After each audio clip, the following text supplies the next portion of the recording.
It's the best cigar podcast of all time, the Burn Down Podcast. Of all time. Of all time. Listen to this. That should be a clip in itself.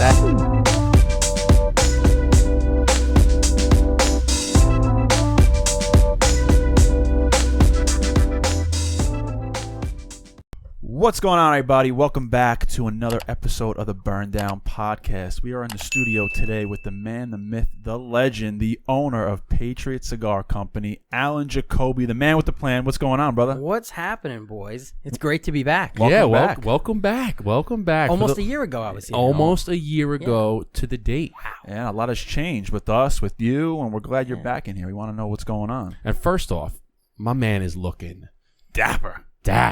Okay, he came in, he was suited and zooted, and next thing you know, he pulls the jacket off, he's wearing suspenders. I'm like, damn. Got the rollie on the wrist. I'm You got like, the two-tone shirt. You know, I felt bad. The first time I was on your show, I was dressed like a complete bum in a hoodie. And you guys are like dressed all to the nines. I was like, all right, I got to make it up. That's why you texted me. You said business casual, or That's exactly why. casual? You know what's funny is we actually should have just went casual, because then it would have been a complete opposite. Because we've lately been just repping all of the merchandise, right? Yeah. 'Cause That's why I asked, because I saw your videos, and they're like, they're in T-shirts. These guys are never in T-shirts. And Justin was like, it's up to you. And I was like, you know what? I kind of like my outfit today, and I don't really feel like changing. And he's like, all right, we'll just be business casual. I kind of like we might go back to, I kind of like this. I like dressing up again. Well, it's good to be versatile. Go back and forth. Go back and forth. Definitely. Might just have to get a pinstripe suit that just says Burnout Podcast and just wear that all the time. There you go. Like the Conor McGregor fuck you. Do you have that yet? Do you have a pinstripe Patriot cigar? No. Now I might have to. If you guys are going to do it, I might have to do it. I don't know. I don't even know. Who would you even contact to make that? There's got to be someone. Because it's not like, it's not like, okay, I want to get a black or a gray window pane suit. That's a common fabric that everybody has. They would have to make the fabric for you. Yeah. Or would you actually walk around like a billboard? I don't know. Well, you make it really, really thin so you can't see from afar. It just looks like a pinstripe. Oh, yeah. Yeah. Because that was Conor McGregor. Have you ever seen that suit? That's right. And He it's his name, right? No, he had it a said fuck you you. suit. Oh, it said fuck. It said fuck you all the way down, but you can never see it unless you're like really close into it. That's cool. Yeah. That would be something. Do like a Patriot, or you can do like the inside lining of your jacket. Have all the Patriot. Like if you had the inside lining of this logo, that would be. I actually thought about that. That'd be the really inside cool. lining of a That would sport be jacket cool. with that. Or you get just get a pocket square that makes it, and then when you pull the pocket square out, like, hey, look. I mean, the good thing about your logo, it's the American flag. It's red, white, and blue, so you can almost get any kind of American type-esque jacket and just throw a little Patriot cigar logo on there and be like, True. yeah, It works. It's a double factor.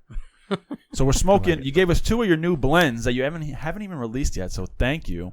One is more like a Robusto size, and this one I'm smoking. What are you smoking, Justin? The Toro? I'm smoking the Toro one. Okay, Yeah, the one that you are. So what's this one we're smoking right here? This is the Toro. That's called the Javelin, the Toro. It's 6x54. That's not released yet. Okay. And it's a Habano 2000 leaf with just a nice blend of Nicaraguan tobacco, another Nicaraguan Puro.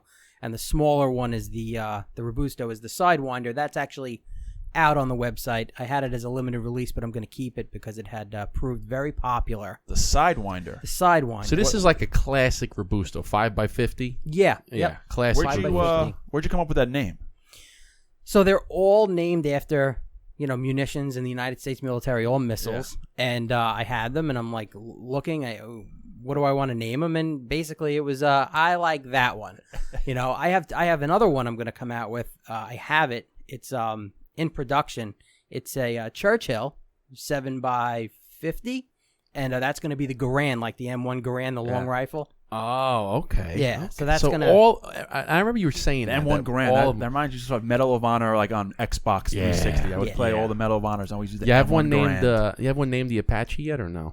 No, I haven't named any after any aircraft. Or so it's only long range like missiles. Yeah, it's missiles right now, like the Sidewinder, the Javelin. This is the Hellfire, and then I have the Moab, which is the larger Maduro. The Moab. Yeah, there you go. I do have one that's not a missile. It's the TNT because it was like a homage to the military demolition guys. Yeah. Is that the small one? No, it's 6x50.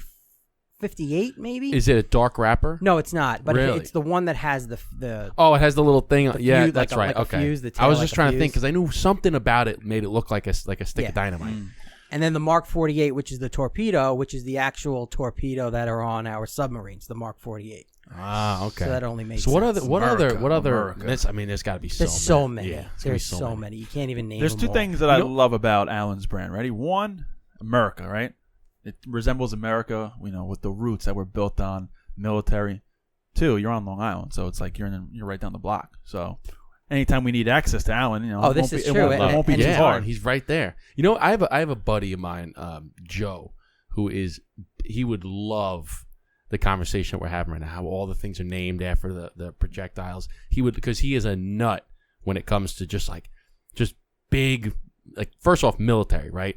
But then the helicopters, the jets, right? The aircraft carriers, the tanks, the missiles, the gun. He just loves everything about it. So when I say, I'm going to give him some of these cigars, I'm like, yo, you got to try these. This one's named the Javelin after this missile. This one's named the Moab after that missile. He's going to go, what? Well, yeah, they're all named after missiles. He's like, that's badass. And I know you mentioned it before, but you see what I'm doing here with the burn down torch? I got it resting. Just so everyone's known. Just so everyone knows, Alan loves the BDP torch with the cigar holder on. I love this thing, and I use it all the time for the cigar rest. So on my podcast on Friday nights and Tuesday nights, I'm always smoking a cigar, and I have this. Usually, I'm using it as a rest, and sometimes I'm even just using another lighter. But I love that this thing is a cigar rest. So the torch, does it make an appearance on the podcast? It does, or is it off screen? No. It's made an appearance. I've even mentioned it. About. We're not on Rumble. I know you're not on YouTube because I'm not allowed on YouTube. Yeah, you're not allowed on YouTube. It's funny how he's not we're on YouTube and we're barely skirting by on YouTube. Yeah. What does well on YouTube is the shorts. Like when we have a video of Arnold lighting up a cigar, that does well. But most of the other videos of us smoking cigars usually get flagged. But it's funny that we're on YouTube and not so much on Rumble, and you're all on Rumble and not so much on YouTube. Didn't you guys get in trouble on YouTube Oh recently? my gosh, yeah. Didn't I see something? They just removed 13 strikes or something. Not 13 strikes. They just removed like 13 videos of ours, and they were all like interviews with people, and I think it mainly had to do because we were putting like website either flyingcigars.com, which sells our cigars, or like our website to get cigars. So it was saying that like we're promoting tobacco in our videos, which I'm like, okay, whatever. Yeah, but what's funny though is you see so many other channels. Like Cigar Aficionado has their own channel. Holt Cigar, Neptune. There's Cigars selling and Cigars Daily cigars. has one too, and even Cigars Daily had told us, hey, you can't really link anything. I said, but then how do all these other cigar where it's about cigars? Like ours is. It's not so much about the cigar. We just have conversations while smoking a cigar. Yeah. Some of these other channels are about cigars. Like everything and anything that they post is talking about cigars, and those are fine. But then, and is it during the video where you're saying where to get specific cigars? Yeah, so it would be like, hey, go check out our website, burndownpodcast.com, 15% off, blah blah blah blah blah. So now we just talk about the merch. Now we just say, hey, go check out our merch. We have merch here, and it can't be anything about cigars because we were doing advertisement. We still do advertising with Flying Cigar, but only on the audio version of the podcast. We can't say, hey, go to the website where you buy cigars and get our cigar there. They don't like that. Right. So, and it's funny because even on our website, you can't buy cigars directly on our site. Yeah. Like you can go to our site, become a member. You can get merchandise, and actually, you can't even buy the merchandise directly on the site, but you can inquire, right? It has all the stuff, and you click and sends us a message. Hey, I want this, this, and this, and we'll send you. Hey, it costs this much, ship to here, because for tax purposes. You guys do a lot of the fulfillment through Flying Cigars, right? Yes. Right. Yeah. So we can't so our website links to them, so it's not like we're actually selling it, but that's a whole. You just start selling it on your website, boys. Just say screw it. Just say screw it. Yeah. Just start selling. We're just trying to figure all the stuff as we go. It's just like that's what I'm doing. I'm flying by the seat of my pants. Because I was what I wanted to ask you. Well, there's a few things I want to ask you. I want to ask you, one, how you got the cigars with the Tate brothers. Two, I want you to retell a story about how you smoked a cigar with a dead guy.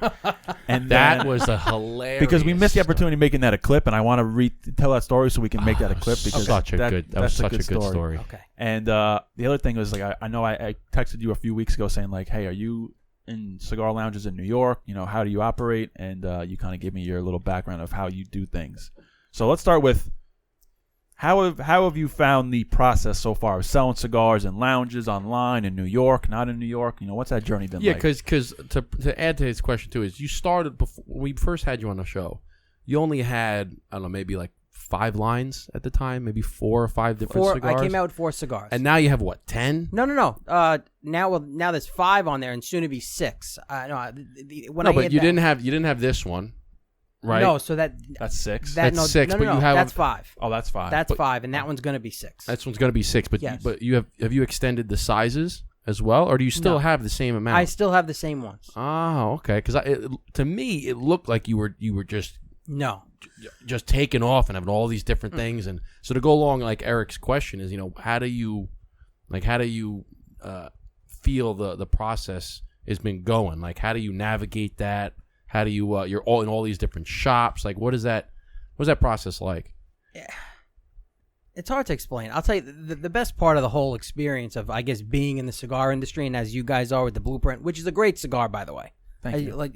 You guys did an unbelievable job with that, and I'm hoping that you guys expand on that soon. The samples should be here next week. Awesome. Yeah. I love it. I love to hear it. Good. The best part of the process is getting to meet people in the industry, like you guys and other people. I will say this, and I'm very unapologetic, so I'm not really interested if I offend anybody.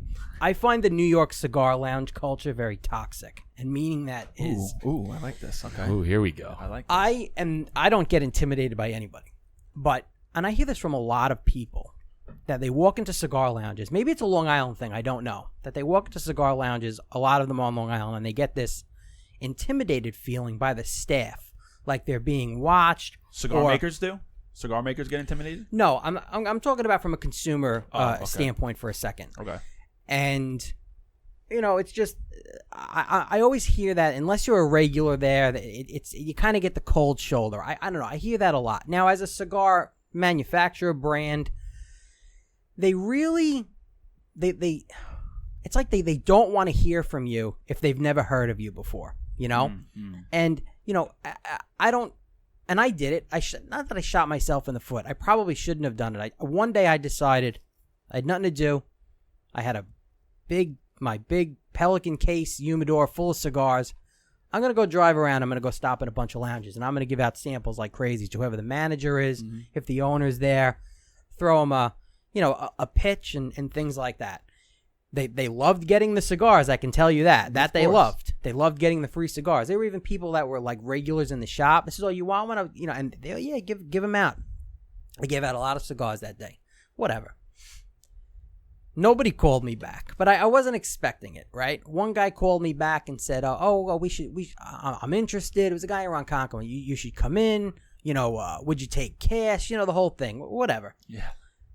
I just find that I feel bad for the lounges in New York, one, because of the state tobacco tax, 75%. Yep. And and a wonderful governor wants to make it 95% if she could. They wanted it at 130 at one point. Right. Yeah. So I'll be honest with you. For me, I'm selling direct to consumer online, and I'm doing great. Yeah, I'm killing it, and the math isn't really working for me to come into New York lounges because they want the cigars for next to nothing, because now they have to add their 75% tax plus their profit, and it doesn't work. I'm not doing this for charity, and I'm not looking to break even on. So to me, I'm not really. So I lost interest in the whole New York cigar lounge saga. Now, New Jersey, I'll tell you this: I've made some interesting contacts in New Jersey.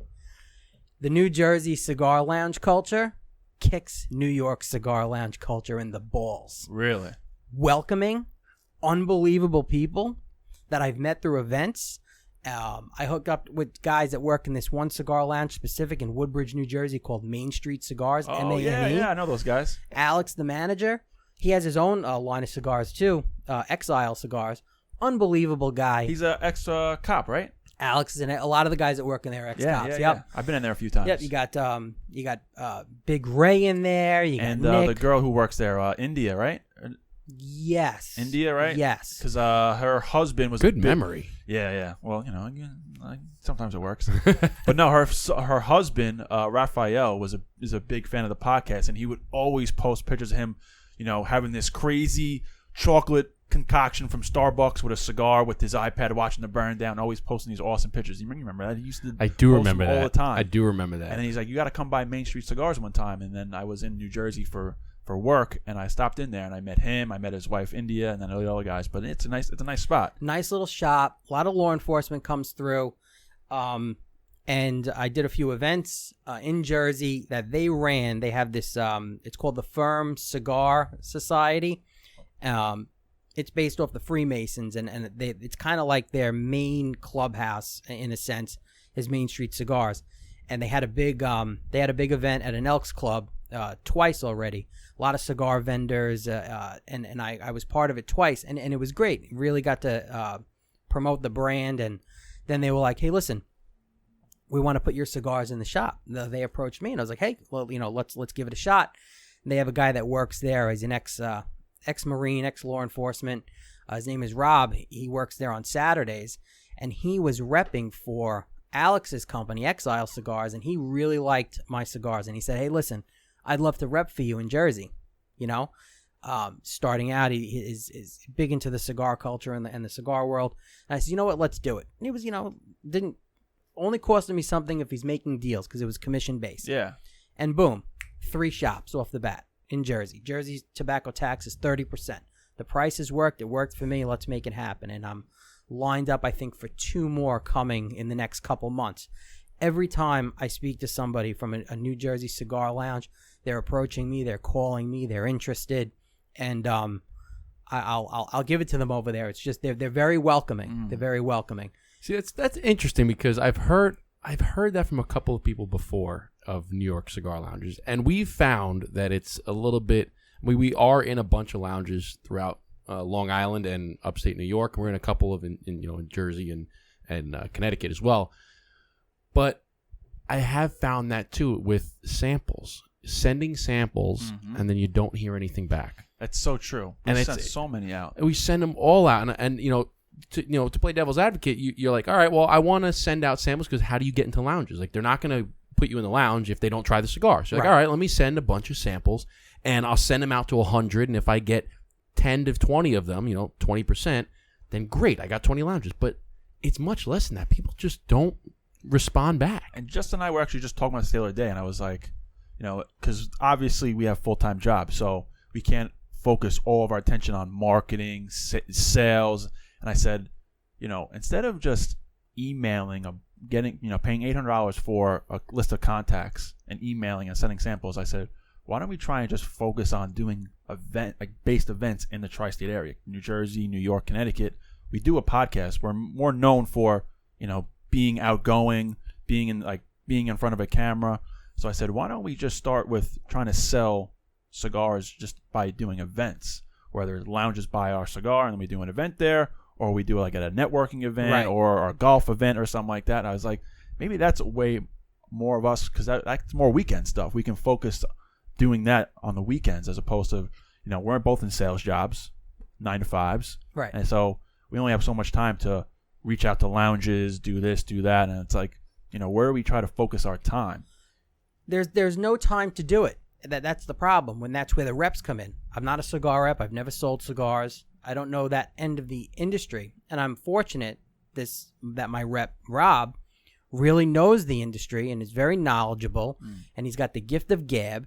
And he's really into it, to the point where he's not just walking into cigar lounges. He's calling and he's making appointments. Yeah. And that's where it was said to me that a lot of lounges don't like when reps just walk into their lounge and say, hey, yeah, they're caught off guard. They're caught off guard. And I get it. And I did that.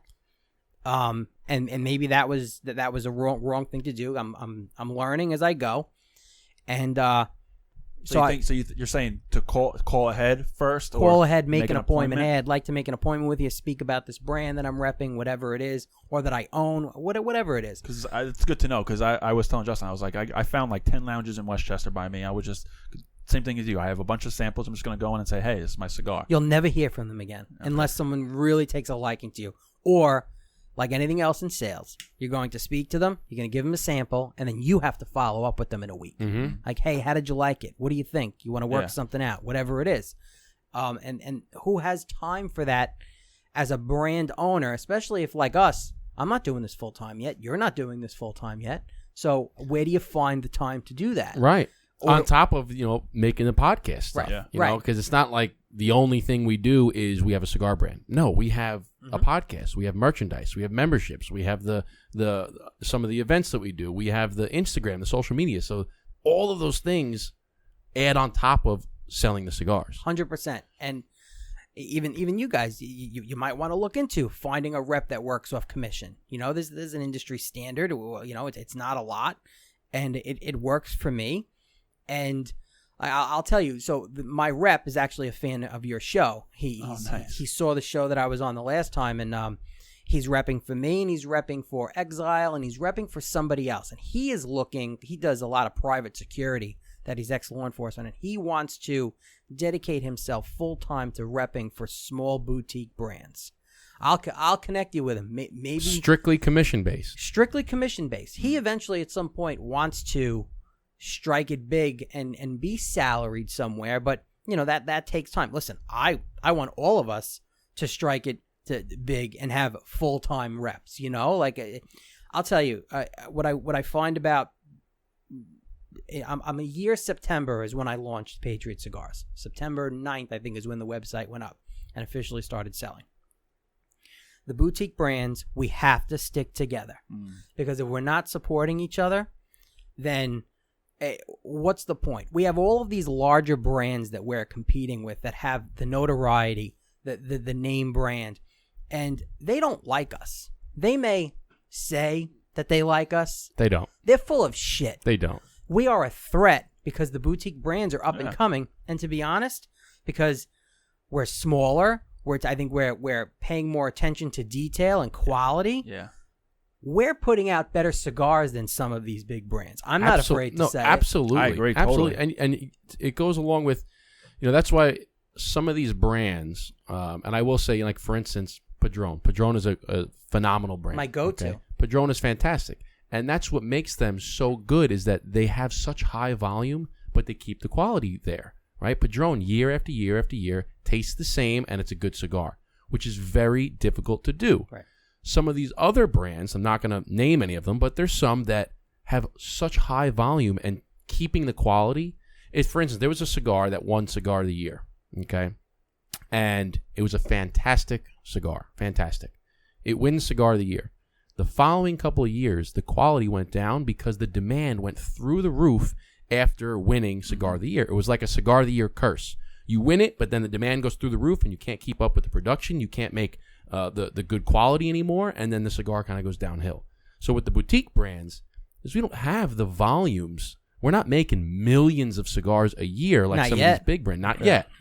But that's how you can really pay attention to the quality of the cigars that you're putting out. And then starting off small like that, as you're growing, you keep paying attention to the detail. You're like, listen, if I can make, 250,000 cigars a year, but they're really, really good quality, versus making 1 million, but the quality just goes to shit. It's like, I'd rather just keep the quality there because I don't want it. Because, it might be good the first year. It might be good the second year. But then once people catch on to that cigar is kind of going downhill, they're going to stop buying it. Now you're sitting there with 1 million cigars you're not going to sell. Yeah, I think of it like, you got a political podcast. I think of it like, you have Republicans, Democrats, and independents. Republicans and Democrats hate the independent because if they get 20% of the vote, that's 20% of the vote from either Republicans or Democrats could have had. And they're like, no, we don't want this fucking guy around here. He's just taking votes away from us. Right. That's how I view boutique brands compared to bigger brands. They're like, Patriot Cigar, Blueprint Cigar, they're taking this market share away from us. And these little guys, like, no, like, we want to squash them to the ground, and we don't want them to compete with them. And you know what's good about the boutique brands, too, is that variety is a spice of life, right? And people, their attention spans are so short nowadays that when they don't want the same thing that they've had all the time. They want some change. They want something new. They want something different. They want to keep changing. So when they keep smoking the same stuff that's been around for 50 fucking years, and you have a boutique brand that comes in, it's a good brand, like, oh, I'm gonna hop on that, I like that, and then they come out with a new one, oh, I'm gonna get that one, and it's something that it's new, it's the variety, it's a nice little spice of life right there that they want. People want to have it's the same thing at craft beers. When craft beers came out, Oh yeah. craft beers exploded because people want that little small business, that new cool flavor that comes. They want that. So when you have boutique brands that come out with these things, people crave that. No doubt. They do, and listen, there are a lot of great boutique brands out there. And listen, we're on Long Island. I believe there's the only 3 that I know of Long Island cigar brands: Blueprint, Patriot Cigars, and my good friend Kenny over at the Chief Cigars. And I don't know if there's any other Long Island brands. And You mean excluding lounges that have their own? Excluding lounges that have their own. Because I know there's a few lounges that there? have their own. I know Matadors did. Okay. Have not anymore. Okay. But there's a few lounges that might have like a house blend. However, I'm going to correct myself because it's not necessarily their cigar. Right. It is a big name brand. It's a Kirkland brand cigar. It's a big name brand. Like Drew Estate did a lounge exclusive for. Yeah. So it's not really their boutique cigar. Right. Yeah. So there's only 3 of us. There's only 3 of us. And I was talking to and who's it? Chief Cigars. The Chief, yeah, Kenny Dorbecker. I go back we go back like 30 years through the fire service. So we're in the different volunteer fire departments, but together, and we just got to know each other. And then he was always big into cigars. His brand, I think, is going about 7 years, I want to say, and very knowledgeable, great guys. He puts out a great cigar. I think he has 3 different ones. And we were talking not too long ago at an event together. We were saying he wants to put together like a Long Island event, a cigar event to see, just vendors, whatever it is, food trucks, something else. And I said to him, hey, there are 3 Long Island cigar brands, and he knows about you guys. And I said, it would be great if the 3 Long Island cigar brands collaborated on some sort of event on the island and say, hey, here are the 3 Long Island cigar brands. Fuck everybody else. Yeah, we should absolutely do like that. Top 3, dead or alive, baby. Top 3. We should absolutely do that. I love that. It's definitely something that we should. And plus, there are a lot of breweries around that I hooked up with one brewery in West Hempstead. Yeah. Somerset Brewing. Somerset Brewing? Somerset Brewing. It's a little hidden gem in West Hempstead that on every other Wednesday during the summer on their off night, we were doing whiskey cigar nights where I was there. It was just me and selling cigars. People were coming, and they were sourcing the bourbon from was it Sagaponic Distillery? They do rye and bourbon, and they were making the drinks with that. So it was Long Island based liquor.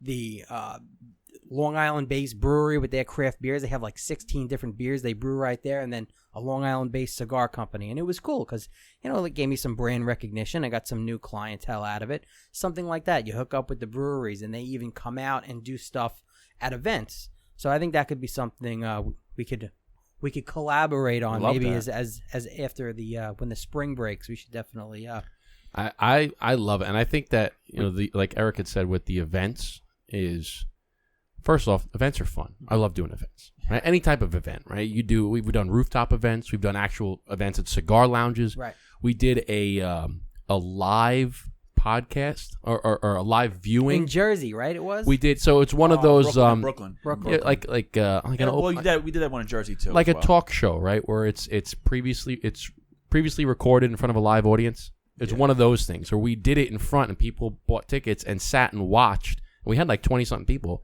that watched us interview Michael Herklotz, and it was a great show. So we've done stuff like that.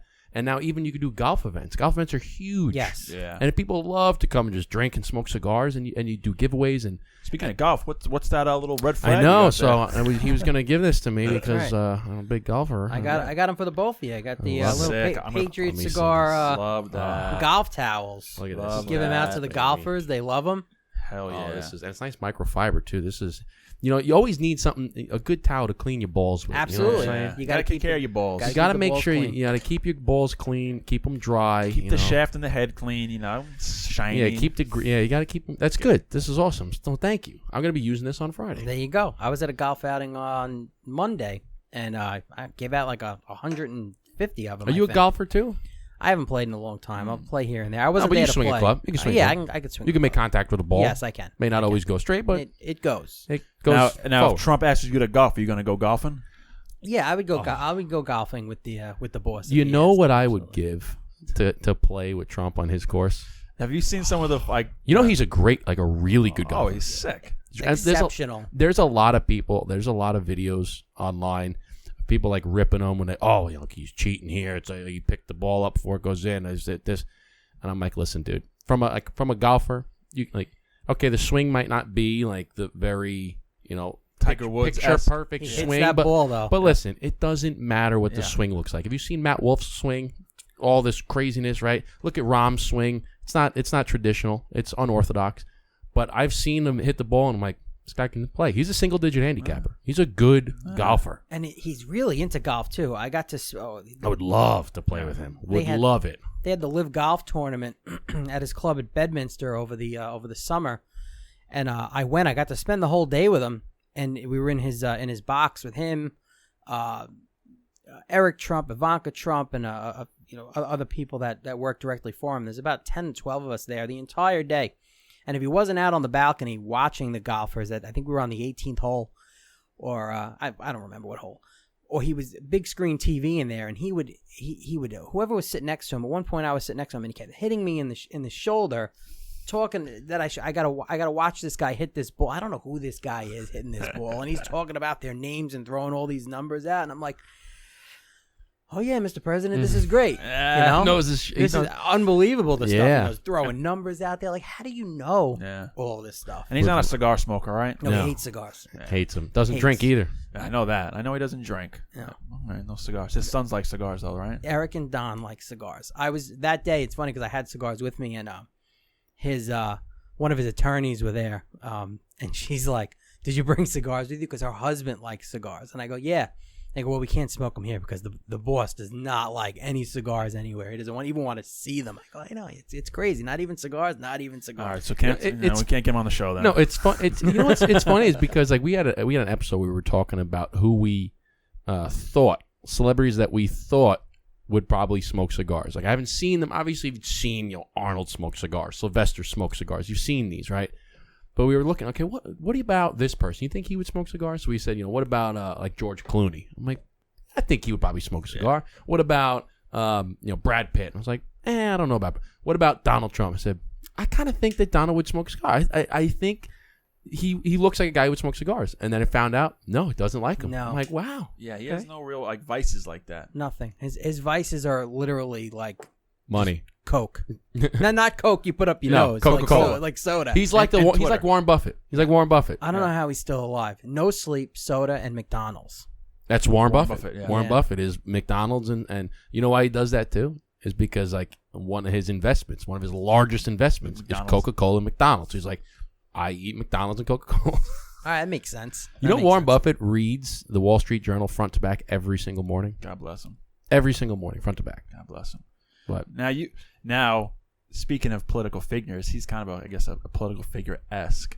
But we saw recently that you had the Patriot Cigars on the Christian Tate, Andrew Tate's brother, like live stream when they were on house arrest. They were smoking your cigar. How did that whole thing happen? Yeah, Andrew and Tristan Tate. Yeah. Did I said Tristan right? Christian. Oh, I said Christian. It doesn't matter. It was close enough. Whatever. The Tate brothers. So the Tate brothers. Tristan Tate especially. So what happened is when they were on house arrest in Romania, I'm good friends with the attorneys that are representing them from here with their America stuff. They have attorneys in Romania, whatever. So we were at an event actually at Trump's Club in Bedminster, and they were telling me that next week they're getting on a plane with Tucker Carlson to go see the Tate brothers so Tucker Carlson can do the interview with them. Yeah. That's right. Love that interview. And I said, oh yeah. And then the one attorney, Joe McBride, and Paul Ingrassia, good friends of mine, they said, hey, they're really into cigars. I go, I know. I said, I'd love to be able to get them cigars. He goes, well, we're leaving whatever such a day. Why don't you put something together and we'll bring them there? I go, really? He goes, yeah, we'll wrap them up, the whole thing. So I put it all together. I a couple boxes, shirts, the whole thing, and meet up in the city with them, and they get on a plane and they bring them there. And what happened was Roger Stone, you know who that is, right? He's a very good friend of mine, big cigar guy. Yeah.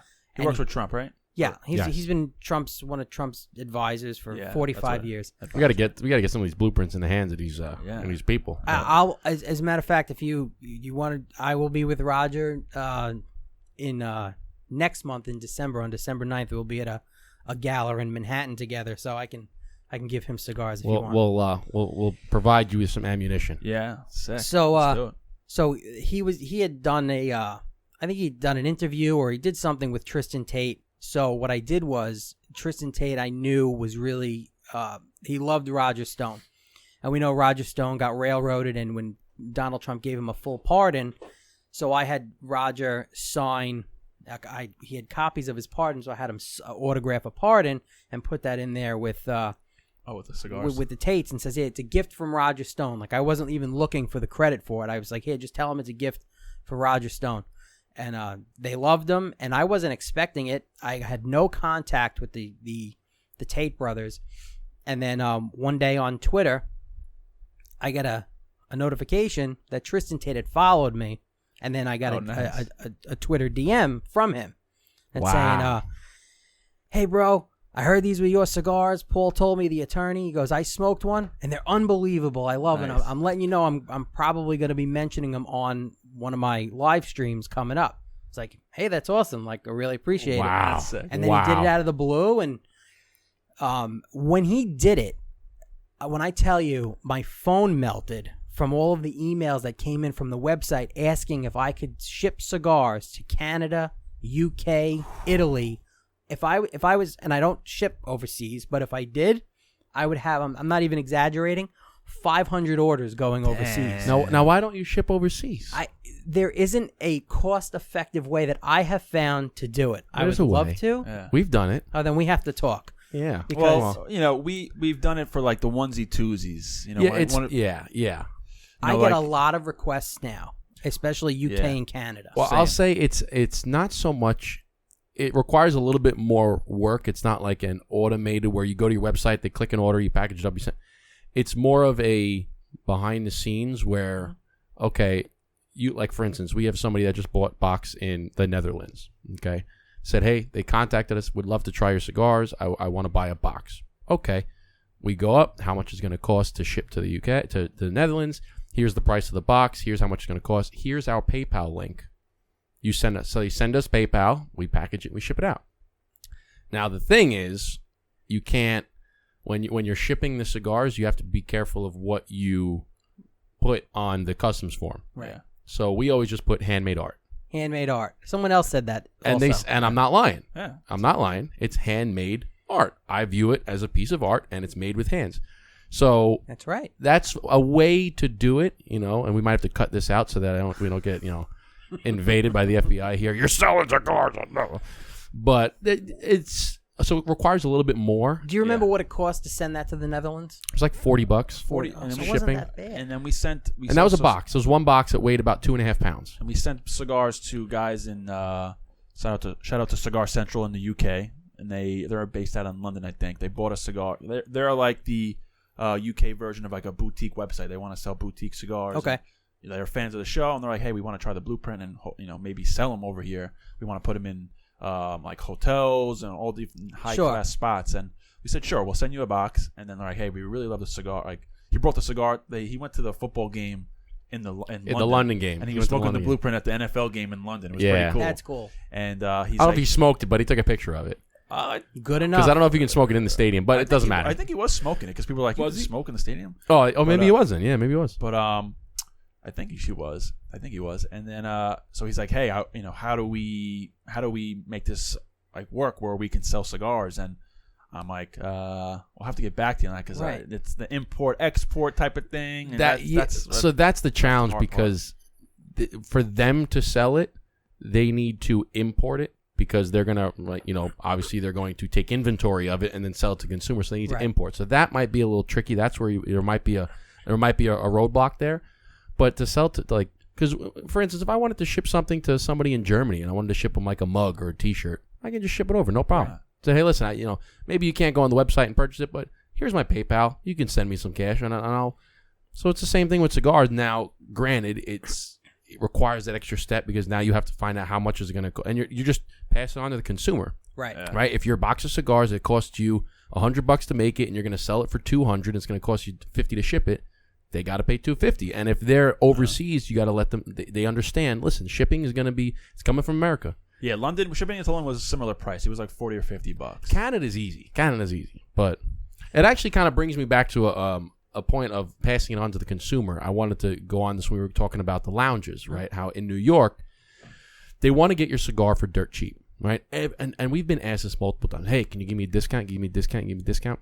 And there's two things I want to say about this. One, if it's a small business and your friend has a small business, your family member has a small business, somebody that you know owns a small business and they make a product or they provide a service, don't ask for a discount. Yeah. Okay? Agreed. You should support them. And if they offer you a discount, you can be like, listen, no, I'll pay full price. I want to support your business. I don't want a discount. I'm not coming here asking for a family friend discount. I'm coming here to support your business. You're a friend of mine. Right. You're a relative. You're somebody I know. I want to support your business. Okay?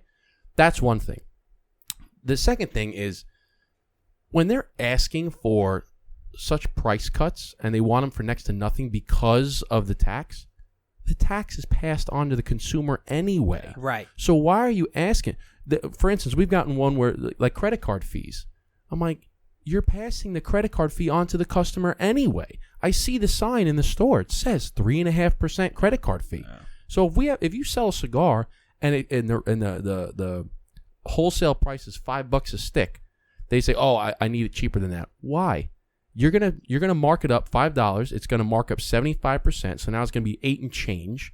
You're gonna put on your profit, which is whatever it is, 50%. Now it's gonna be 13, and then a couple for the credit card fee. So it's a $15 cigar. Right. That's what the cigar is. Yeah. All right. Stop asking for cheaper to try to make. No, you're gonna pass on that tax anyway.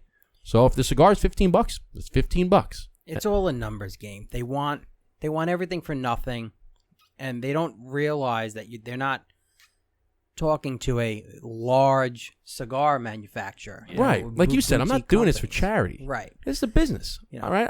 I got to make money too. Okay. Just like you're trying to make your money, we got to make money too. 100%. Right? I'm not giving it to you for free. Okay. This is our hard-earned cash that we invested to make these cigars. We got to make a profit too. Yeah. Listen, and it will be slow growing, but we're both growing. We know that, and it's good. Listen, we can only go up. You know, whether it's lounges that don't want our cigars in there because, well, they don't want to pay the wholesale price that we're setting, and we're standing behind our prices and our product, and it's we're not a mass produced cigar that you're not getting them for $3 a stick. Right. You know, I'm not selling my cigar for $3 a stick. Yeah, it's not gonna happen. Not gonna happen. And you know what? And like you said, we stand by our cigar. We stand by the quality of cigar. Yeah. Okay. I'm not gonna sell the cigar for $2 a stick, for $3 a stick. That's not the type of quality that this cigar is. Okay. If you want a $2 cigar, go buy the $2 cigar from one of the big brands. But this cigar is not a $2. This cigar, okay, you put it in New York, it's $15. I think that it's a $15 cigar. Right. I think, if anything, it could be a $20 cigar. All right, that's the price of the cigar. All right, and if it doesn't sell, then that's on us. Okay, but like I personally like selling online, just for the streamline. Obviously for the obvious reason, it's just streamlined. You just press a button, boom, and it ships to the person. There's no other in between. There's no middleman. There's no this. There's no that. It just you buy online, boom, it gets shipped to your house. And if you can become a successful online cigar company, you're doing something right. It's working. I mean, it has its downfalls because we're doing self fulfillment. My wife loves that because she's like yeah, that's a challenge. But people don't realize that, especially if you're having lots of orders. Like I'm sure you've had days where you got 100 orders, you got to pack them up, same, and it's monotonous. It's all right. Click to print the shipping label, put it in the box, slap it on, put it over. Shipping label, put it on a box, slap. It's like the same repetitive process. But I actually enjoy doing it. Yeah, you do that really now until you have 5,000 orders. Yeah, until you forget it. Then you'd be like, then it's not happening. It's just along the same lines as when we started the podcast, right? And you probably know this too. Is the first couple of episodes, right? Let's call it the first 50. Editing is great. You love it. Like I love the editing. I love doing it. But now you're 200 something, 300, 400 in. You're like, I only like really editing the guest episodes. I don't like editing, man. I don't like, but there's certain things of whatever the profession is that you choose to partake in. There's certain things that you're not going to like, and they have to be done. Got to do them. When I first started my podcast, it was almost 4 years now. I was doing all pre-recorded, and actually, even when I first started, I was audio only. Then I got into video, and I wasn't doing the editing myself. I had somebody doing it. And I'm like, you know what? I'm done with this. And then I just started doing it live. And it's great because... No recording. No editing. There's no editing, and that's all I do now. I mean, I go live seven times a week. I go live. Really? Is it that much, huh? Every morning at 8 a.m., Monday to Friday. And then I do Tuesdays and Friday nights with a co-host. He's out in Vegas. And like our Friday shows sometimes they'll be like 4-hour shows. Really? And then we have the live stream up, and every morning I'm at least an hour and a half to 2 hours. I have my regulars, it's bright and early, and the show hasn't even started yet, and they're all in the live chat already chatting amongst themselves all over the country and saying good morning to each other, and then we're talking about whatever I'm talking about that day, and then interacting with the chat a lot, and they love that because they come back every day, 8 a.m. They're there waiting, good morning, and they're bringing people in. And, it's great. The whole podcasting community is great. Listen, pre-recorded, live, it doesn't matter. We need more of that, whether it's, especially in the cigar industry. I'll be honest with you. I try to watch other cigar shows, and it's, I feel the same way. Not just because I have one, but I'm like, I feel it's just, there's no, I don't really feel oomph. Nope. It's just, when I see new cigar podcasts and I'm like, and they talk about me personally, I don't think majority of people don't want to hear a podcast about, I taste orange peel. This tastes great with whiskey. Everyone, if you're a cigar smoker and you're watching a podcast, you already know whiskey and cigar tastes good. It tastes good with coffee. You get this note, you get that note. I really truly feel I don't think there's another podcast that's involved with cigars that does what we do. Besides, the celebrities who smoke cigars on their podcast. But even them, they're not. People that are watching them, they're not watching it for the cigars or the conversation. They're watching it because of who that person is, right? Like, for instance, you can have like Cam Newton. Cam Newton came out with his little smoke thing or whatever. I don't know if he's still doing it, but like the first couple episodes, he got millions of views because it's Cam Newton. Like, people want to see Cam Newton. They don't really care what the thing is, what they're talking about. But to Eric's point is, I've seen some other shows that I just don't feel like there's any passion there. I don't feel like the conversations are worth listening to. And I'm not going to name any, right? Because there are some that I do really enjoy. There are some out there that I think are doing very well. But what you guys do, it's different. It's I'm not trying to toot our own horn here. I'm just No, you should toot it because it's everything you're saying is true. Yeah, fuck that shit. Toot it away. This is the best cigar podcast out there. That's it. Thank you. Well, thanks, Alan. Appreciate that. But no, it's I. And I was trying to, I was talking with Justin the other day, and he was like, "There's no way around it," because I'm like, we're known as a cigar podcast, right? So if you tell someone off the street, "Oh, this is a cigar podcast," they're not into cigars. They're like, "Oh, I don't want to listen to it." Right. But we're not really a cigar podcast. You know what I mean? We bring people together over cigars, but Justin's like, there's really no way around it. Like, we smoke cigars on it. We bring people together over a cigar. Like, what else can you really call it? Yeah. And I'm like, well, when people ask, right? Because to Eric's point is that we're not. He doesn't want to say we're a cigar podcast because people might think, all you do is talk about cigars.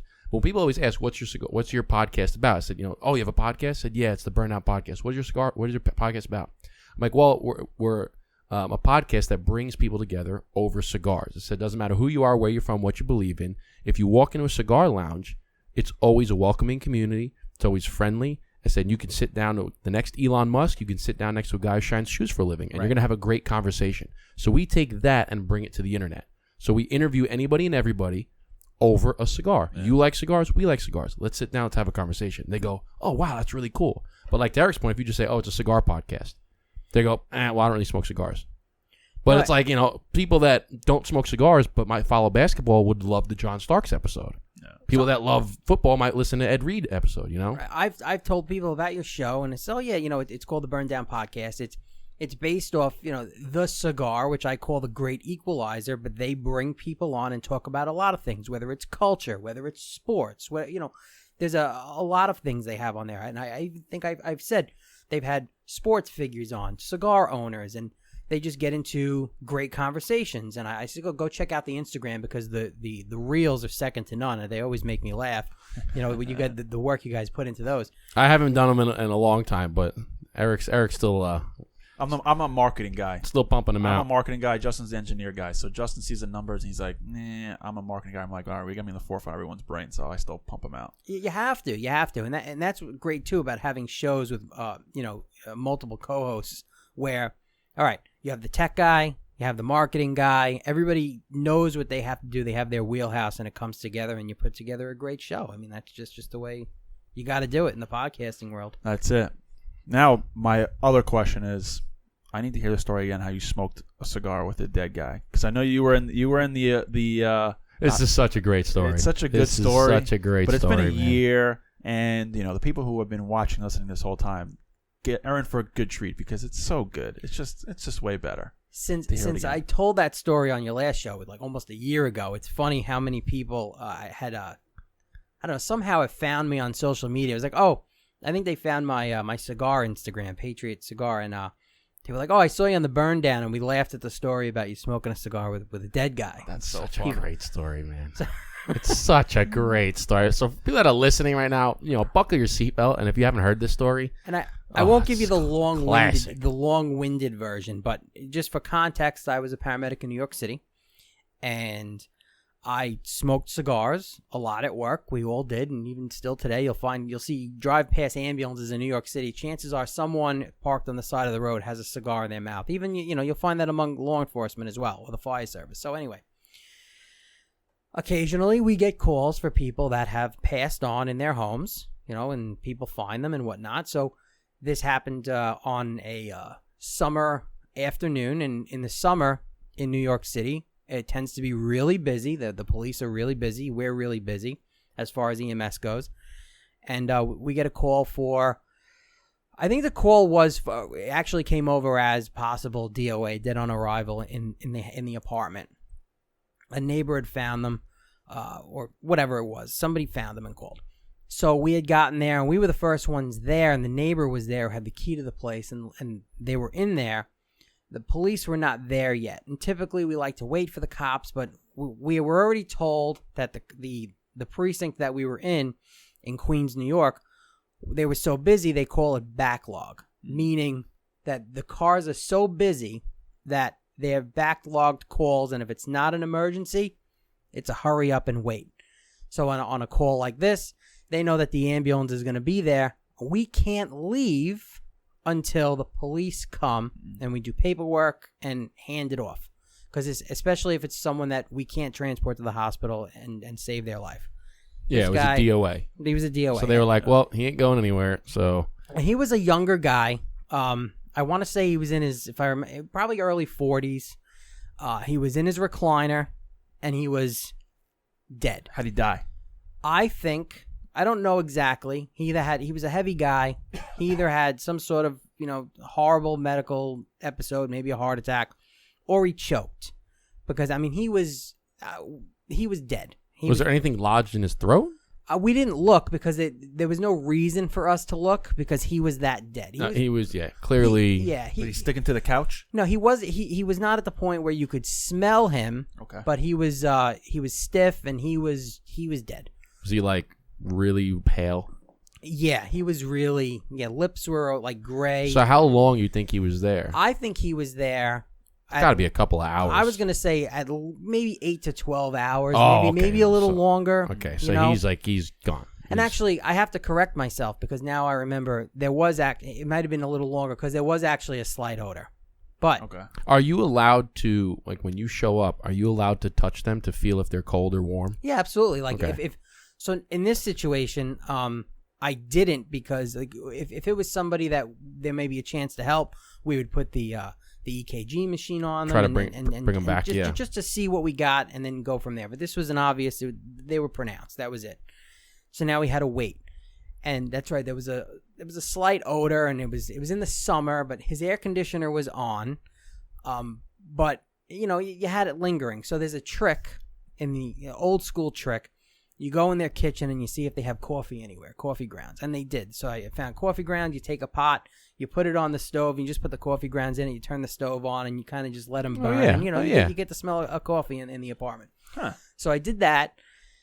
Yeah, coffee kind of neutralizes stuff. You put coffee grinds in a pot? Just in a frying pan, and you just throw it on the stove, and you just let it. You put it on like low medium, and it'll just start to roast, and you get the smell going. Well, it's like you ever go to like buy cologne, and they have the little coffee beans like in a jar, because when you're smelling cologne over and over and over again, it all starts to smell the same. So you get the coffee smell in there, and it neutralizes everything. Yeah, it's the same concept. I didn't even know that. Really? Yeah. Same concept. Yeah. I've never shopped for cologne in my life, so it's the same thing. Like if you're trying to smell anything, you're trying to smell flowers, you want to smell something to see if you can. If you're doing cigars, you're doing like a cigar sampling. You're sampling a new cigar, and you want to get the smells. You can smell coffee in between, and it'll kind of open up the airways. Yeah, it'll neutralize. It'll bring your smells back to. Because once you start smelling like 4 or 5 things in a row, they all start just smelling the same. You hit the coffee, and then. Or you can smell yourself, and yourself kind of is a common odor to you that kind of balances everything out. For your face and your little armpit. Yeah, I've done that before. Yeah. So anyway, this guy. So my partner, he's on his cell phone, and he's like out in the hallway, just pacing back and forth. And I tell the neighbor, I says, like, listen, we have to sit here until the police come, and it's probably going to be a while. Okay, she leaves. She doesn't care anymore. We're there. She's gone. That's all you needed to hear was it's probably going to be a while. It's probably going to be a while. So she left. Now, the guy apparently had no family. I think he had family out of state, which they eventually found. And I go to my partner. I go, well, I'm going to go out to the ambulance. I wanted to move it we were double parked into a spot. I move it into a spot, and I had my little travel cigar case. I was like, I'm going to bring it in the apartment. Who's going to mind, right? So I bring it in, and I look at my partner. I go, you want a cigar? And he goes, no. He's an occasional smoker. I go, I'm going to smoke one. I don't care. So I open up his window. It's like out into this little courtyard. There are literally like kids playing out there. I'm opening the window, trying to pull the shades down so they don't come up looking at the window and see the dead guy in the recliner. And the way the apartment was set up is like you had the recliner and then this long couch, coffee table, and then the TV. The TV was on. That's what it was. The TV was really loud for some reason. It was loud because the remote, it wedged next to him, and he must have leaned on it, and he turned the volume up. Oh, man, yeah. So I come back in, I have my cigars, and I sit down on the couch, the opposite side of the couch. So, next to him, because he's right there in the recliner. He's like, I'm going to light a cigar. I go and I get a cup, I fill it up with a little bit of water, I put it on. Hell yeah. I put it on the coffee table, and just as I sit down, it was weird. And it's like one of my favorite movies. That movie Heat with Robert De Niro, the bank robber. It's starting. Just starting. It's just starting. I'm like, man. Look at this. Perfect timing. I light up the cigar. I'm smoking. I put one of my feet up on the coffee table. My other foot ends up on the coffee table. I'm like sitting back on his couch. He's, just doing his thing over there. And the smell had gone away, so now I had the coffee burning, I had the cigar burning, and now we're just waiting. And I could not believe it. I lose track of time. My partner is talking to his I think his girlfriend or his fiance at the time, and he's pacing back and forth out in the hallway. He didn't even come in the apartment. He came in once, and he's like, he said he got a text from one of the cops that we know in the area, and says that they don't know, they know where we're pending. They don't know when they're coming. Yeah. All right. I watch. Now, I don't even remember the cigar I was smoking. I actually do remember the cigar I was smoking. Wow, it just came to me. I don't even know if they make them anymore. The Macanudo Hyde Parks. Yeah, they do. Do they make them? Yeah, I actually have some. Really? I might have. I'll give them to you. I'll give you one. If I have it in there, I think I do. That's awesome. I was smoking a Macanudo Hyde Park, and I watched the entire movie. That's like a 2-hour movie. Well, on TV, it's probably 3. No, it was. There were no commercials. It was cable. It was on cable because there were no commercials. And towards the end of the movie, the airport scene, right, when it's ending and they Robert De Niro dies, all of a sudden it's like I feel people are looking at me, and I look over, and there were 2 cops standing there in the apartment. 2 cops that we know, these 2 female cops, and the one cop looks at me, she goes, Alan, what the hell are you doing? And I go, smoking a cigar, watching the movie. Meet my friend Jack. He's out at the moment right now. He took a little nap. Jack, what do you think of the movie? Jack really wasn't into the movie, but he's ready to go. And I watched the entire movie. Oh, that's unbelievable. That's a long ass time. Yeah.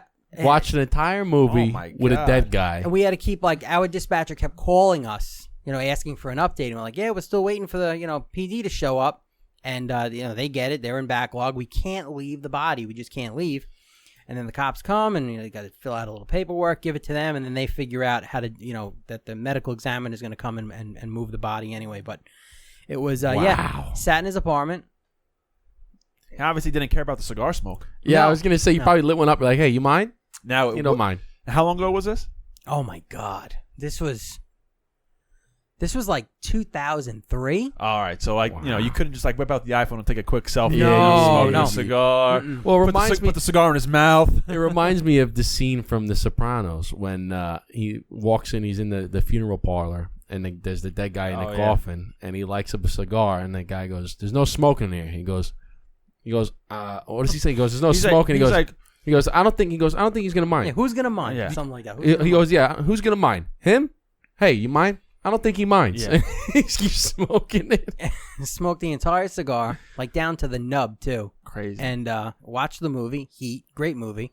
Now every time I watch that movie, I can. You think all of I Jack. think about is I think of Jack. Here's my buddy Jack. That was his name, Jack. Rest in peace. I Wow. mean, and then I think he had like a sister in Arizona or something because we didn't go through everything. We looked in the medicine cabinet to see if he was on any medication. He was a diabetic. He had a half-eaten ham sandwich on the. Did you eat the other half? next to him. No. It wasn't looking too He hot. was. I got a funny story like that. That's I know. a funny story. He was probably looking down or up, depending on where he went. He was probably looking at look at this fucking guy right here. Right? I mean, shit. At least what a scumbag. At least I got a buddy hanging out with me in my last.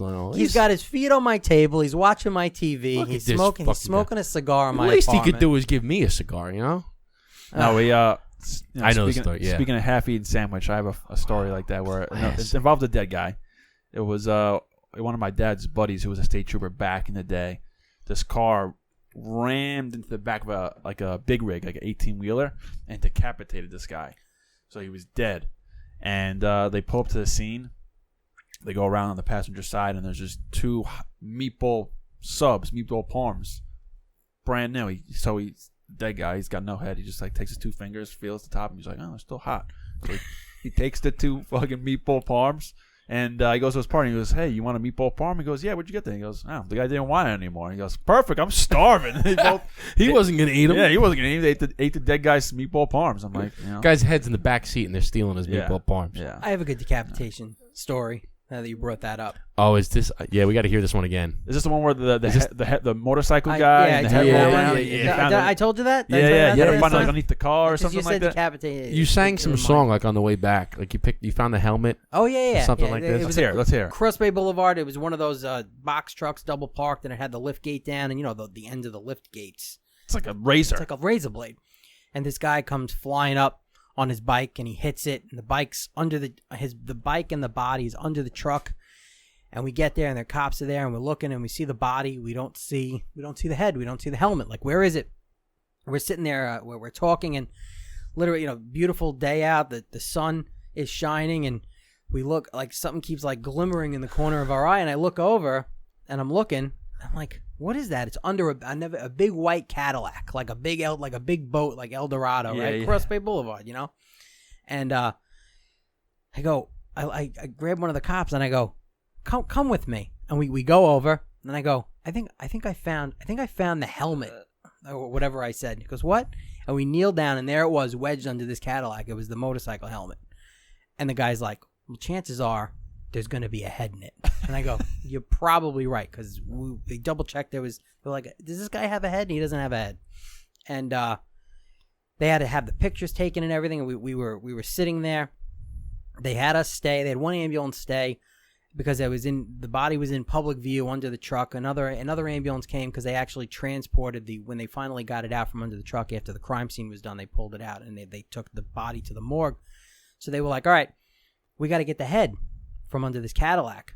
So I was like, all right, well, do you want to then have us transport it with the body? I was like, yeah. So now it's like, all right, who's going to get it? The one guy goes, well, maybe we'll call the fire department back and we'll have them pry it out under there. And the guy's, no, can't we just, what is it, like wedged under there?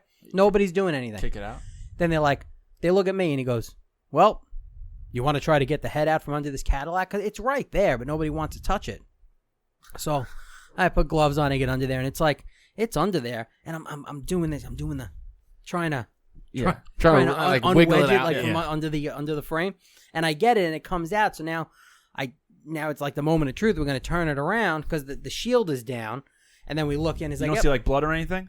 Not on the helmet, but it was some like Yeah. it was in it, and it didn't bleed a lot for whatever. There was a lot of blood where like on the truck and everything else. There was some, and then there it was. You saw, Justin, you're breathing so heavy into the microphone. He's getting excited. I know. He's getting excited from the story about a little head. So Reminds me of somebody I know. So we got it unwedged, and I had a sheet with me, and I'm wrapping it in a sheet, and then I stood up, and I'm like, all right, there it is. Now they're looking at me like, okay. I'm like, all right, there it is. You want the crime scene guys to grab it? What are you gonna do? They took the photographs. They actually took a few more photographs. They had opened the sheet, took a few more. And I was like, oh, you want me to carry it across Cross Bay Boulevard, right? So there I am, like football, just walking across. Doing a Heisman across the Cross Bay Boulevard. Here's my motorcycle helmet. Yeah, with some poor guy's head. And we opened the... I had to open the door, and I put it on the floor of the ambulance and closed the back door. The body's not even in there yet. And I walk over to this cop that I know, and I walk up next to him, and I just start singing. I ain't got nobody. What's wrong with you? I go, if I don't do this, if I don't do this, I just carried a head across Cross Bay Boulevard. If I'm not gonna do this, I'm gonna go home and you gotta start. You have to laugh. It's a shame. It was horrible that the guy, he died, but. And then the running joke was, I was getting text messages. We had the direct connect Nextels at the time, right? That's what we had the Nextels. Yeah, that stupid chirp.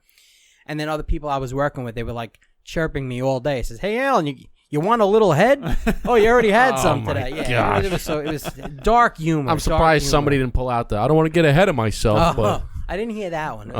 That's a good one. That would have been great. You should have pulled down. I don't want to get ahead of myself, but we need to get this head out. Get this done. The dark humor ran rampant in EMS. I feel like when you're in those type of fields, obviously you take it seriously, but you have to find some kind of comedic relief, like not to, take it home or feel super bad about it. You have to. 100%. You have to find some kind and of I was relief. young too. I mean, 22 years old, running around the streets. That's why they picked you. Yeah, and that's why you had a little sense of humor there. You're like, I got to make a joke out of everything, right? A young 20-year-old, you're like, I'm making a joke out of this. Of course, we had to. We had to. It was either that or it was... Classic stories, man. Yeah, those are you don't hear those every day. No, those are the best. Now you should have lit up a cigar right before you walked away. Like we got the helmet. No, dude. I mean, when you that would have been. When anytime a lot of my dad's friends are all cops or state troopers, and I mean the stories, man.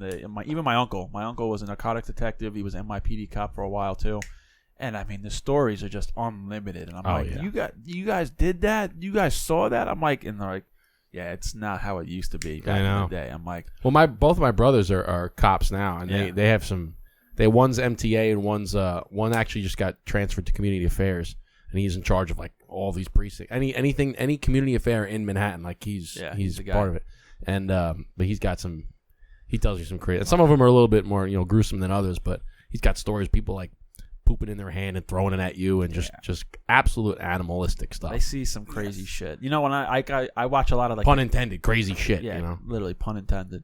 But cops that pull people over, or just cops in general, they hear so much excuses and bullshit all day. I'm like, I watch the YouTube videos or the Instagram videos of them pulling people over, and they're like, whose shirt is that? And they're like, it's not my shirt. And I'm like, well, it's on you. They're like, oh, I got it from somewhere. Who'd you get it from? I don't know. And they're like, but it's a shirt on you. You don't know where you got it from. Oh, yeah. Yeah. And I'm like, I'm like, listen to like just watching this 20-minute video. I'm like, man, I'm drained from listening to these people's bullshit. Like, oh my God. Just you know what they tell me too is what sucks is that you used to, because I always ask them, both of them smoke cigars. I always ask, hey, if you're in the car and it's a slow day and there's nothing going on, do you smoke in your car? Roll the windows down? He's like, well, back in the day, you used to be able to do that, no problem. Yeah. You can just roll the windows down, light up a cigar, and I'd be chilling. Like if I'm on the highway, you could do that all day. Right now, he's not highway patrol, but you get what I'm saying. He says now, he goes, you can't really do that. If they smell anything in the car, you're kind of fucked. And I'm like, he goes, now some people try to get away with it, and they do it anyway. He goes, but if they find that you've smoked it's a no go. You can't do it. And I'm like, really? Yeah, I guess the rules have changed. Like when I worked, they've drastically changed. Well, when I worked on the ambulance, especially on the midnights, I had one partner. We were both big into cigars.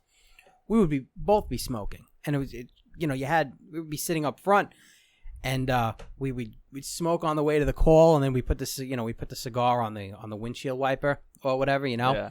and then we'd have somebody in the back. I can't tell you how many times like, man, it smells like cigars in here. I was like, oh, really? I don't know what you're talking about. That's my cologne. That's my cologne. That's weird. I have tobacco cologne. Yeah. It might just be a side effect from the episode you have. Yeah, I don't know. Okay. Constantly smoking cigars. That's where I really got big into cigars working on the ambulance, because every time we worked, that was, if we had nothing going on, we were smoking. But if it was a nice night, we'd just go to one of the parks or something and just kind of hang out outside and smoke. But I was getting everybody into cigars. There were times where it'd be 1 o'clock in the morning. There'd be 3 ambulances and 2 cop cars sitting in a park like up in College Point, Queens, doing absolutely nothing. We'd all have cigars in our mouths and smoking, You got them, man. I feel like it's just such a... You always have to have me. I can't tell you how many times that I was driving back from Jersey or driving back from upstate or wherever it is, and as soon as you get to the bridges, you're stuck in traffic, and I'm sitting like, man, I wish I had a cigar right now. Do you smoke in your car? I do occasionally. When I had my Jeep with the sunroof, I did all the time. Yes. Now I got my fucking Hyundai, doesn't have a sunroof. It's a little harder. So I only do it. I've done it occasionally. I don't smoke every day in my car. If I can't roll the windows down, then I won't smoke. And it's not even so much about the smell of cigars, right? Like sometimes it's a pain in the ass. Well, the thing, like here's the thing, right? If you're in traffic, it's easier because you're just like, yeah. When you're driving really fast, that's where I don't like to do it. I like to do it like on the bridge. You're stuck there for 45 minutes. You're just going 2 miles an hour, and you're just like, okay, I could do this. And the thing is too, there's a difference between the smell of fresh cigars and the smell of stale cigars. Yes. Right. So if you're smoking in your car over and over and over again, and you get that stale cigar smoke, it's kind of no good. It's no good, right? And I do it for when I don't want to. Everybody come into my car, we go to a dinner or something, it smells like stale cigars, right? Yeah. So I'll do it when the window's open. But I've done it sometimes, like my wife smokes cigars too, and we'll come back. We were at a restaurant once, and we were smoking after dinner. It was a great restaurant. It's called Bijou. It's here up on 110, Route 110, a little bit south of me. And it's a great restaurant. We've gone on like Saturday nights. They have you go there, you sit down at like 7 o'clock, you eat or 7 to 9. Then the DJ comes on at 9, you go to the bar, and it's more of an older crowd, not older crowd, but it's not young drunk college kids. It's all professionals that are dressed nice. They just had the dinner. The dinner is going to be $150 a head. Like it's not a cheap dinner, so you're not going to have these drunken college idiots that are coming in. So it's more of an upper class crowd, right? Yeah. And then they have a little area, and we smoke a cigar afterwards. So we'd be halfway through the cigar. I'm like, hey, you want to go home? So all right, we'll go home, and we'll smoke it on the way home. And then we get into the park, into the driveway. And I'm like, hey, let's finish this. Roll the windows down, put some tunes on, finish the cigar. I've done that, and it's great. I love that. But every single day, no. I only do it if you can crack the sunroof. And like Eric said, if you're in traffic, it's easier because you can't keep your cigar outside the window while you're going 50. I also like smoking in the car because there's no real wind usually. So when you blow out the smoke, it's really slow, and you can see it. Like I'm just like. Yeah. But it's nice with the sunroof because you can just blow it up. It goes right out the sunroof, right? But you know what? I maybe because I'm always on the road, but I see so many people smoking cigars in their cars. Yeah. A lot of people smoke. A lot of people. It makes sitting in traffic so much better. Yeah. I can't tell you, like, the instant, right? You'll be stuck in traffic. Like, motherfucker, I hate traffic. I hate this. The instant you light up a cigar and I'll put on some, like, Frank Sinatra, I'm just like, I can sit in this traffic all day. No problem. Give me another half an hour traffic. You smoke in your car? I do. I smoke in my truck, but I have leather interior, so it's not like it's soaking into the cloth. I don't do it all the time. Like if I have to travel somewhere 45 minutes, Yeah. I like to light up a cigar. I have the sunroof open and I have the back window open and whatever. But it's not in every single. No. Yeah. So my 11-year-old when she gets in the car, I ask her sometimes. She goes, "Does it smell like cigars in here?" And she goes, "No." I go to the car wash like once or twice a week, and I never really get the stale cigar smell. But I don't do it every day. I learned a trick. Try it next time when you do it. But you get an apple and you cut open an apple. Yeah, I've heard that too. And you leave it on the center console. Yeah. So after you smoke a cigar, get an apple, cut it open, and they say, and I've seen it happen. I used to work with a guy who used to smoke the cigarillos, like the cigarettes. And one time we went and got lunch, and he asked for an apple after. I'm like, "Why do you need an apple?" And he's like, "Oh, well, when we go back to the job, I'm gonna cut open this apple. It's gonna absorb all the smoke." And then 2 hours later, when we went back in his car, the apple was like gray. Wow. And it took all the smoke out. It was pretty interesting. Yeah, I've heard that too. I've heard you do that in Now I want to try it. in rooms. I've heard works. you can do that in rooms, and I've also heard you can use vinegar. Put a bowl of vinegar. Yeah. I've heard it does the same thing, and the vinegar turns like a caramel color. Interesting. Yeah, it's like an old wives' tale. My mom told me about it, and I didn't believe it, but I heard that it actually works. You said cigarillo. I've had just recently 3 women contact me, one on social media and 2 through the website, asking if I have or would ever consider doing cigarillos, like the small ones in the Magneto tins or whatever. Yeah. And How do you feel about that? I don't know. So 3 women asked me, and actually no, on Monday a guy asked me about it, and I said I never thought about it because I've smoked them in the past, but it's not like my go-to, and I just they don't really do it for me. They don't, and I don't know if it's something that there would be a large market for where people would want to buy them. But then again, I'm surprised I had just recently all of those people ask me. So I was like, because I can see like one of the things that we had talked about with in the future of the Burn Down podcast cigars is coming up with when we go different sizes, right? We'll go up in size, go to a Toro, and then go down in size and go to maybe a smaller one that's like a 30-minute smoke. Because, right now we have the Robusto Gordo, which is about an hour and a half. Right. To go up in size to a Toro, go down in size. And I can see having a short, maybe like a petite Corona, right? Yep. Where it's kind of like a 4-inch or 4.5 by maybe 46 or 48. Right. But it's not quite a cigarillo. It's just a smaller... short story. Like a short story stick. That's going to be 30 minutes for the winter guys that don't have a place to smoke. That's like we're fortunate enough where we can smoke indoors in a warm place in the winter, right? Right now it's about 40 degrees out here in New York. It's, if you want to smoke a cigar outside, it's going to be chilly, right? So if you get a little short one for the guys that don't have a place like this, they can go outside, smoke, and they're not going to freeze their nuts off. What is it? The blueprint's what? It's a 5 by 52? 54. 54. Yeah. Robusto now, Gordo. I'm going to ask you a question about the sizing of the cigars. Do you find, and I imagine that this is because everything is handmade, but do you find that sometimes cigars that you get are not quite the size that you want? Yes. Like, for instance, like when we have a 5 by 54, some cigars might come out in the pack, they might be like a 52. Some of them, like most of them, are 54, but sometimes it might be like a 52. Have you noticed that too? So my last order from the factory, I had ordered bundles, and I believe actually it was the Hellfire that was, I'm not talking a half-inch or anything much larger, but it was where it would not, the new ones, and I didn't order that many, I'm glad, did not, because I had a lot of empty boxes, would not fit right in the boxes. Us too. Yeah. It was a little longer.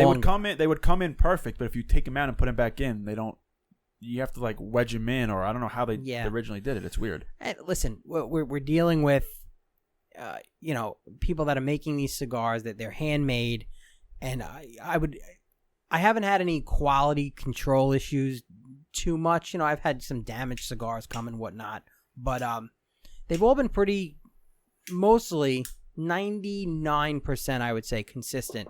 At that one time where the Hellfire was a little longer, just a smidge longer than it should have been from the factory. But I mean, it's all handmade stuff. So when it's not like they don't come out of a machine. No. Okay, so they're not going to be 100% perfect. They're hand rolled. So sometimes they might be rolled a little bit tighter, and or they might roll them a little bit longer. So I guess it's just kind of it's almost like a yield. You just, you got to accept that a small percentage of them are going to be like that. Yeah. And then here's the thing: if they didn't smoke the same, they didn't taste the same, I'd be concerned. Right.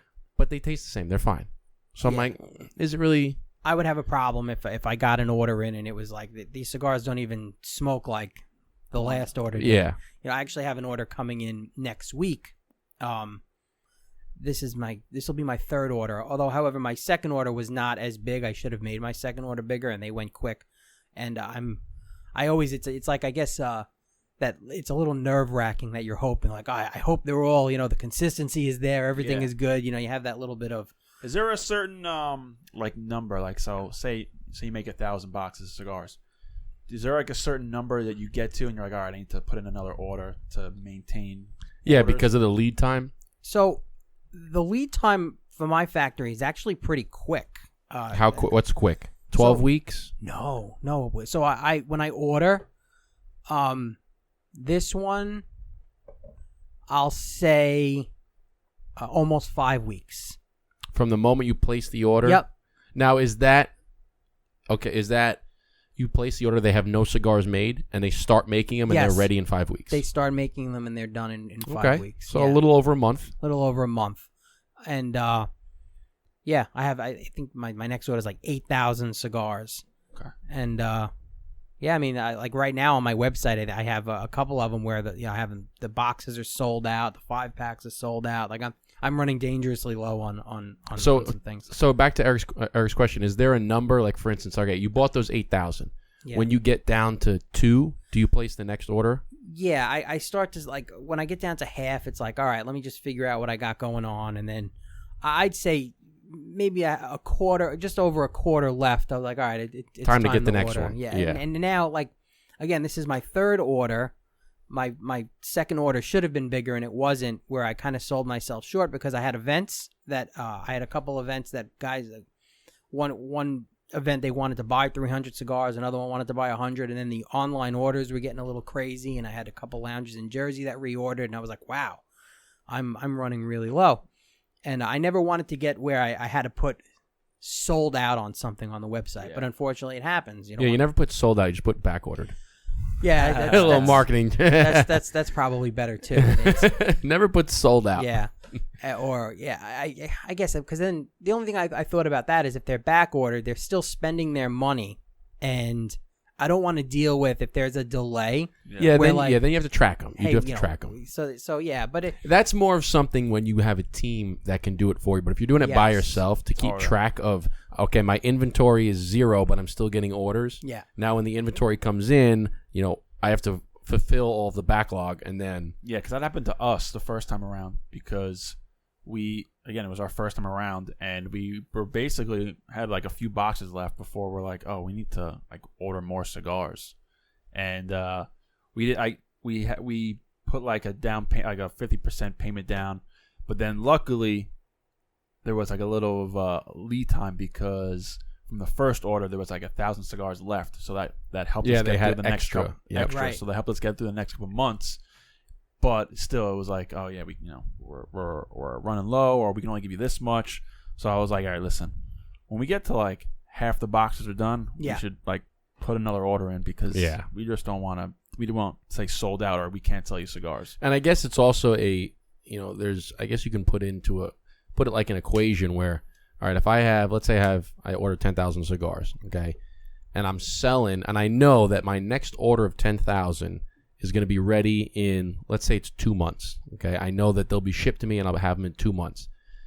If I'm selling, 1,000 cigars a month, then I know, okay, when I get down to 2,000 cigars, that's only going to last me 2 months. So I know that it's going to take 2 months to get my next one. So I should probably, when I get to like that 2,500, 3,000, I should probably place the next one. Right. So that when those run out, the next one comes in. So you could probably have what is my run rate versus my lead time. Yes. And when it equals, I can put the order in. But again, that's if you have a team of, like a procurement team that is doing that. Yeah. Like I have the inventories set up now in the website where it alerts me it'll tell me after every order. Yeah. It'll say, okay, you had 80 of this, now you have 79 of it after every order, and then I have alerts set in there. And when it hits like 15, all right, here's your right. Now, who do you use for your website? I have a way. He's actually local. Did he built it from scratch? You're not using like a third party? Okay. He's a web designer, but not only that, like he does the hosting, and if I have a problem, like the website, we got bot attacked like 2 weeks ago, and he had to upgrade us to a more secure server. Like it completely shut the website down. Which is the challenge of doing it on your own, right? Well, like if you use a third party, they have some of this protection built in. Well, yeah, we had it in there. It just wasn't on a good enough server, I guess. Right. So my web guy, who's also he's a politically conservative like myself. He laughs because he also watches my show, and he goes, "So, did you say something really crazy or controversial on your show?" And I go, "I don't know. I mean, I always kind of do. Probably, and or something like that." And he goes, because I've noticed in there was a coffee company owned by veterans that we're actually getting ready to collaborate. They're making 2 coffee blends for me for the Patriot Cigar Company. Nice. To do bundles. Is it Black Rifle? Is it? What's the name of? No, it's they're called Beard Vet. Okay, Beard Vet. Vet. Black Rifle is the I think is that a cop owned one? No, Black Rifle's owned by veterans. They're now publicly traded, but ever since they went the Black Lives Matter route and talked shit about Kyle Rittenhouse, they've gotten a lot of backlash. I didn't know that. Wow. Yeah. It was the same thing when they put Dylan Mulvaney on the Bud Light can. Next thing you know. No, can we say his name right? His name is Dylan Dick Vaney, not Dylan Mulvaney. Dick Vaney. Dylan Dick Vaney. I haven't heard that one, but that one's fucking great. I haven't heard about that guy in a while. No, he's been off the. Did you ever see? I just saw a video. Dylan Dick Vaney. It was a woman in. I think it's an older video. It was a woman in Iowa, and she's milking a cow. And she's doing like I just saw that. Did you see? She's like a political candidate. No, so she's in Iowa. I don't know if she's a political candidate. I don't know. Sure she is. But I saw the video. She's in Iowa, and she's milking a cow. Okay, and she turns to the crowd. She's like, she goes, "Hey, what's her name? Carrie Lake." Yeah, she goes, any where's the New York Times? Anybody from any of those New York reporters? There's only 2 genders here. Okay, I would challenge you to milk a cow and then milk a bull and see how that works out for you. Okay, we here in Iowa know that there's 2 genders. Okay? And when she says, I'm like, hey, listen, can't beat the science. You can't beat science. Milk a cow, milk a bull. Which one are you going to get milk from? All right. It is true. Yeah, it's Carrie Lake from Arizona. She's running for Senate now. She had run for. That's freaking great. I was actually just with her not too long ago. She was on the Patrick Bet David podcast a few months ago. Yeah, she's good people. She's Oh, pretty by good. the way, have you ever met her? By the way. Oh yeah, several times. I was just with her at an event not too long ago. That's cool. Yeah, we know each other. I got to show him this, okay? And so we're not. I know we don't really talk politics, but this is just too freaking funny. I got to show you this. There's a difference between talking politics and fun politics. All right, so this is hilarious. Yeah. This is hilarious. Have you seen? So this is we're filming this the day after Halloween. Okay. Have you seen the Halloween costume of Biden? Have you seen this? I saw it this morning. Oh my gosh! I'm actually going to play it on my show tomorrow morning. Is that not the funniest thing? I think I told you this before we started recording. I just love how they have them. They have them walking and falling, and the two. What I love about it, it's not even adults. It's kids. Yeah, it's teenagers. It's teenagers. Oh it's my kids. gosh! Like, I mean, look at this. This is just. It's great. He's just. You have to insert that video into the episode. Oh but that gosh, speaks, so volumes when it's not adults, portraying this. It's teenagers who have no idea about politics. A lot. I tell you what. I'll tell you this. Maybe different now. It is different now. So I work with in several states, young conservatives. When I say young, there's one, and I'll give him a shout out on the show. His name is Josh. They call him GOP Josh. He's 17 years old, and when he was 15, he started an unbelievable conservative can't podcast. Even vote yet. Can't even vote yet. And he started an unbelievable political podcast out of Ohio, and really knows his stuff and was getting big guests on his show. And he started following me, and I started following him, and he was so happy that I followed him on Twitter. And he saw I deal with and who I was friends with. And he asked me, he goes, "Hey, Alan, is there any chance I might be able to get Roger Stone on my show?" And I'm like, "I'll ask him." And I did. Like that night, I sent Roger a text, and I go, "Hey, Roger," and I sent him the link, and he goes, "I actually saw his Twitter page. I followed him." He said he loves you. He thinks you're like this political hero, and he'd love to have you on his show. And here's the link to his podcast. And he goes, "Tell him I'll do it, and we'll set it up through you." And I set it up, and he was like, he couldn't believe it. He was getting Roger. He was 16 at the time. Wow, 16 years old. So he's 17 now. You gotta respect the hustle, man. Yeah, easily. You gotta respect the hustle. That's awesome. He's 17, and this summer they had that new. You see that new movie with the child trafficking, Sounds of Freedom, that came out? Yes. So I got invited to Bedminster. Trump was having the producer there, the director, the actors, and they were doing the movie screening. And I got the invite, and then they were working out invites for other people. And I says, "Hey, I'd love to get GOP Josh there." And another friend of mine for Ohio who had ran for Congress, who was Trump endorsed, is actually going to be on Tim Pool tonight. And yeah, sure, they were able to get there. Not only that, but the way it worked, this kid was like in political heaven. Donald Trump started giving some remarks. We're right there outside and got the big movie screen, and starts giving shout outs to people who like do certain things. And he goes and he wanted to acknowledge the young people in the movement, especially here tonight. And he's standing right next to me. We're in the back of the area. GOP Josh, and Donald, like, where is he? There was a video clips of it. Oh my! And he was like, he's looking at me, and he goes, "Am I hearing this right?" And I go, "The boss just shouted you out, and he loves what you're doing." And he says, "I love what he's doing in Ohio." But there are a lot of kids who are not old enough to vote. What do they call them? Gen Zs, right? And there's this big thing now in the conservative space. They got them over there in the Democrats, side too, who are all, 16 and 17-year-olds praising Biden of like this statesman that he's supposed to be. But on the conservative side, they're all rallying. They're all getting involved. 15, 16 years old, and they're out doing media, and it's a whole Gen Z. It's good to see. It's good to see that the younger generation is actually getting a little bit involved with what's going on, and they're attuned to the issues and attuned to some politics because I mean, let's be honest. Back, go 20, 30, 40 years ago. Nobody was. If you were like under 25, you weren't. Actually, 21. Under 21, you were not really involved at all. I was not into politics at all until 2016 when Trump was running. And I just took I was just like, oh, this is like interesting because like everyone's getting on this guy. And I remember moving to Atlanta. And that was like the first time Atlanta's CNN big building. I lived right down there. And at the time, I must have been like, 24, 25. And I didn't know the difference between Fox News, CNN. I didn't know. I just thought they were just news. I didn't know right, left, Democrat, Republican. Right. I really didn't pay attention to it.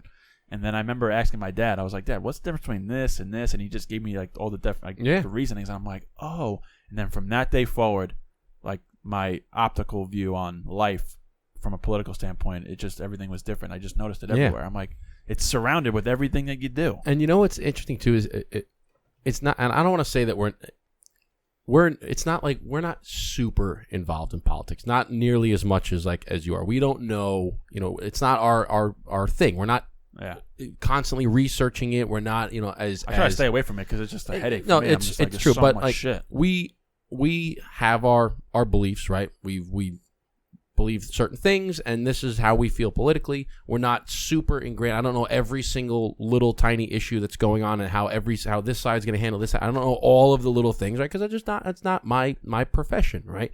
But you're right. Is when I was younger, I was not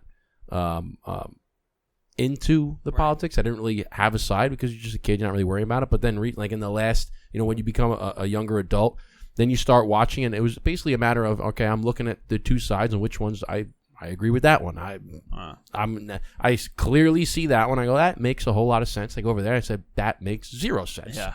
I'm gonna go with this, and but that's kind of the thing is it just makes logical sense. Mm-hmm. At least to pay attention to the basics of what's going on. So, right, and I think that's what I'm trying to get at. It's a long way around it, but we know like the basics, and that's pretty much what I think is as a younger generation. If I could say anything to them, is know the basics, okay? You don't have to know every little, but know the basics of where people stand on certain topics, okay?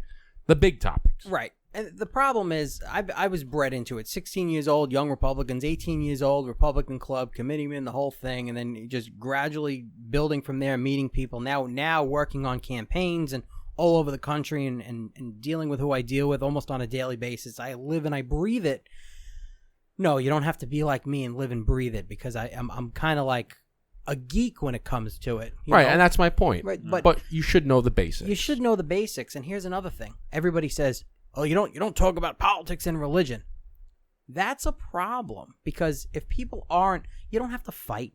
You don't have to, you can disagree, and that's what's great about cigars, the great equalizer. I have conversations with far left, political individuals and their beliefs, and we never have an argument when there's a cigar involved. Yeah. When the cigar is not there, it ends up being explosive. But you should be able to have a logical conversation just to talk about ideas and beliefs without trying to destroy each other's humanity. And that's the problem now. It gets so toxic, and the media does not help. The media is the worst enemy. You mentioned something, CNN in Atlanta. Did you hear that they closed that building? No, I didn't. Last week, that Atlanta that's been there for over 30 years, closed. CNN done. Really? Yep. They closed the I was Atlanta like, office. cool, the CNN building. That's a big news building. And then I remember I would get Fox News and CNN news updates on my Mac, and because I was like, all right, it's just news.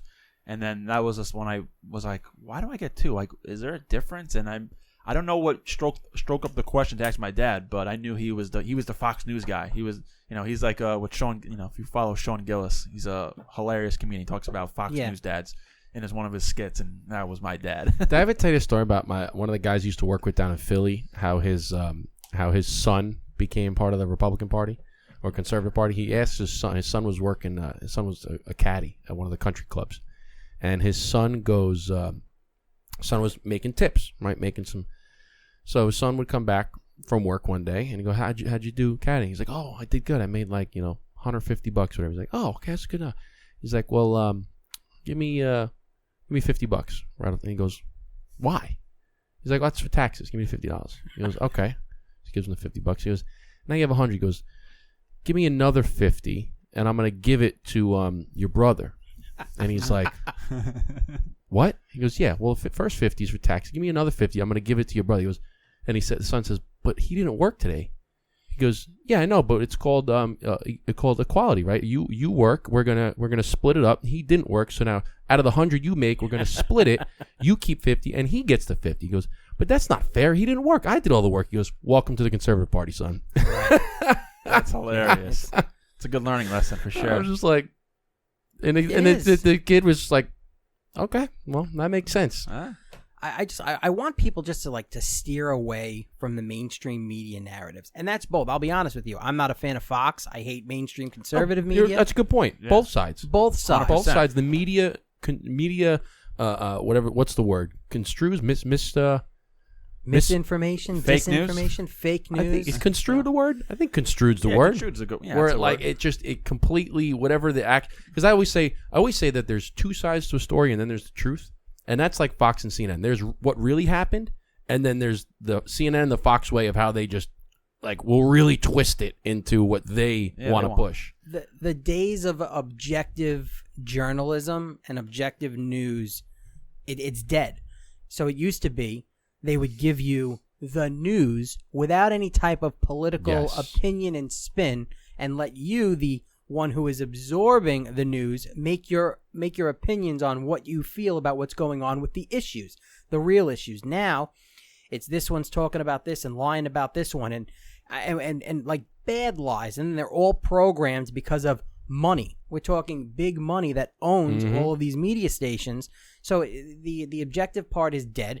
And they're not news anchors anymore. They're news actors. Because listen, Tucker Carlson left Fox, and all of a sudden he now is allowed to talk about the things he's wanted to talk about, things that he wasn't allowed to on Fox. Yeah, I just watched a podcast with him today on with Theo Vaughn. It was hilarious. Oh, yeah. And my brother was like, I never knew Tucker Carlson was like this type of guy. I'm like, yeah, well, I think he likes cigars too, right? He does. He doesn't smoke anymore, but he used to. Yeah. He likes Zins. You know, he likes the nickname. Yeah, you know what's funny is it reminds me of. Have you ever seen the movie Anchorman? Mm-hmm. Okay, have you ever seen the second one? No, actually. Okay, so the second one's funny. It's exactly what you're talking about. So in the second one, all right, it's it's the same newscast. It's the same guys, and then there's another news team. Right, there's this big network, and the other one is the number one, and they're trying to get back to number one. And then there's a story, right? And they got a bad time slot. It's like a midnight time slot. Nobody's gonna watch it, right? So there's a story coming on. There's like a car chase, I guess, and they're covering it. And Will Ferrell says, "You know what?" He goes, "We need to boost our ratings." He goes, "I'm just gonna make some shit up." And he says, "You know what? Let's say," he just starts lying. He just says, "Oh, it's we got a guy and he's running away in his it might have been a Ford Bronco for like a reference purpose. He's like, he's running a Ford Bronco. It's news that just came in that he stole $100,000 from a local bakery, and he's being chased by the cops, and he's got a 5-year-old in the car, and he's just making it up. And everybody's like, what? He's got, and then people just start tuning in and start watching it, and they go, you can't say that. That's not really. He goes, yeah, but look at the ratings. And it's, to your point, is it went from telling the news, which was facts, to now, I'm just going to spin it the way I think that it's going to. It's everything clicks and views and what's appealing. I mean, look at the podcast world. Like, you want people drawn to your podcast, so you have to come up with a cool title for the episode. You have to come up with a cool thumbnail or what you're going to talk about, something that brings them in, and you want to hook them in the first 10, 15, 30 seconds so they stay and they watch the whole show if it's long form. And I go to call it, decentralized media. Yet you have your mainstream media and your decentralized media, meaning like a lot of political podcasts, and you have them on both sides, and a lot of them are just regular Americans that decide, you know what, I have a microphone, I have a platform. You have, whether it's YouTube, Rumble, all these platforms that we can have podcasts on, and I tell people, those are the people that they should be listening to and absorbing news from and political commentary or on whatever the issue is, because you're going to get the truth and you're going to get what real people think who are not corrupted by huge money from conglomerates. However, there are even smaller shows where all they want to do is monetize and get sponsors and things like that. Mm-hmm. I don't do my podcast to make money. I do it every day for hours a day to talk about the issues and engage in live chats and things like that to give my point of view on what's going on. And I always tell people, question everything. Even what I say, question it all, do your own research. Just don't be a headline reader and then well, I read this headline here and this is what it's about. This is fact. Right, and it's not. Believe nothing of what you hear, half of what you see. Do your own research. Do your own research. Yep. Question everything. That's a good point, because I remember who was the guy who owned Twitter before Elon Musk? Oh, Jack Dorsey? Jack Dorsey. Yeah. So I remember it was a Joe Rogan episode, and he had Jack Dorsey and his lawyer on there, and then he also had an independent reporter who was kind of like leaned to the left, but he was kind of like also in the middle. It was Tim Pool.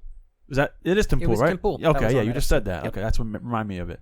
And so Joe Rogan had Tim Pool on, and he had Jack Dorsey and his lawyer, and he was questioning, like, why are you muting these types of people? Why are you like shutting these people Censoring them. Exactly, that's the word I'm looking for. Censoring. And he just kept pushing it, and they had all these like, attorney-like answers and kind of walked it around. But I'm like, this is like news right here. Like, this is like in your face. You have a huge platform that's doing something, right, and people want answers, and you have an independent reporter, and he's pressing them live, and it's hard, and it's not like a 2-minute clip; it's a 2-3 hour podcast. Yeah. So you can judge by not only what you hear, but you can see their body language, how their facial structure. And you're like, is this guy lying? Like, is this guy uncomfortable? He just had Elon Musk, who's the new owner of Twitter. Yes. He just had him on the Halloween episode, and they talked about it. And he says he goes, there was a tenfold of censorship from one party to the next. He goes, and a lot of people, if they were just blinded, like purposely putting the blinders on and not realizing it, he said, but Twitter became a leftist government platform. Yeah. And if it didn't, and he goes, and it wasn't even censoring far right. He goes, anything that kind of leaned a little bit to the right, yes, it was gone. And he said it was like 10 times the amount. And when Elon bought it, he goes, you didn't realize how much it was until I bought it and then removed all of the censorship. He goes, and now it's turning into a just complete even keel freedom of speech platform. And it's still wishy-washy. And so but not nearly as much. No, as no, it was. and I was a big victim of social media censorship, even on Twitter. But and even Elon Musk said on the Joe Rogan episode that he had to spend way too much time literally uncoupling the platform from federal agencies, Department of Homeland Security, FBI, where they actually had a satellite office in Twitter headquarters before Elon Musk took it over. Yes, the federal government. Yeah. So that, and would pressure the old regime to say, hey, you should really look at this and maybe not allow it on your platform. And we're talking about Joe Blow, conservative, not saying anything crazy, but they don't want that being promoted, whether it was something during the pandemic, whether it was something about elections, whatever it was. I had I had 22,000 followers on Twitter, and out of nowhere, suspended, lost both appeals. What's your? I'm not on Twitter, but I want to follow you on Twitter anyway. I'm barely on Twitter. I'm more on Twitter for. Twitter's like the political battlefield. I'm only on it for sports. I'm on it to get my sports information for betting. Yeah, that's why I'm on it, because it pops up. Like, you can get some sharp bets. You can get some. Oh, this guy's out today, and it pops up, and you. What's your Twitter? It's A Jacoby, Jacoby 1776. I'm actually gonna follow you right now because. And I had to start over. I had to. Twitter had to allow me back on. What is it again? A Jacoby, Jacoby 1776. Got it. And there it is, 1776. I'm gonna give you a follow. Like I said, I'm not active. Oh, and now you have 8,000. Yeah, it's wild. I'm not active at all. Like I said, I'm more for just. Instagram was the same way. I got something like 11,000 followers, and then right before the midterms, I had no strikes. I had no you violated community service, whatever it was, nothing. And then 2 weeks before the midterm elections, I wake up in the morning, let's check Instagram. Boom, your page has been. They took it away, deleted the page with no rhyme or reason. I'm not allowed on YouTube. I had 4 pages taken down on YouTube, and one of them actually was monetized. It was getting so much viewership, and they gave a strike, took the monetization away, and then just eventually got rid of the channels because they don't like. So there's this like running joke. There are conservatives that are on YouTube, and I say, because I'm on Rumble and then all the audio platforms and other places, but I say, if you're a conservative and you have a podcast or a show still on YouTube, then you're not doing it right. You're not doing it right if you're still on YouTube. It's a good point. It's a good point. It is what it is. It's an interesting game. I enjoy it. I want to see good things happen with this country, and I don't like the way it's going, and more people have to get involved. I get it. People don't want to pay attention to it. People just like, oh, it's election day, I have to go vote. They want to turn a blind eye, and we've talked about this plenty of times on the show, is that people have become sheep. Mm-hmm. And what the government doesn't want is they don't want people that are capable of critical thinking. They don't want people that are capable of making decisions on their own, of doing their own research and coming up with their own opinion on things. Yeah. All they want is people to blindly follow whatever they recommend. They want people to be reliant on the government, because if they're reliant on you, then they can control you. Yes. And that's all they want.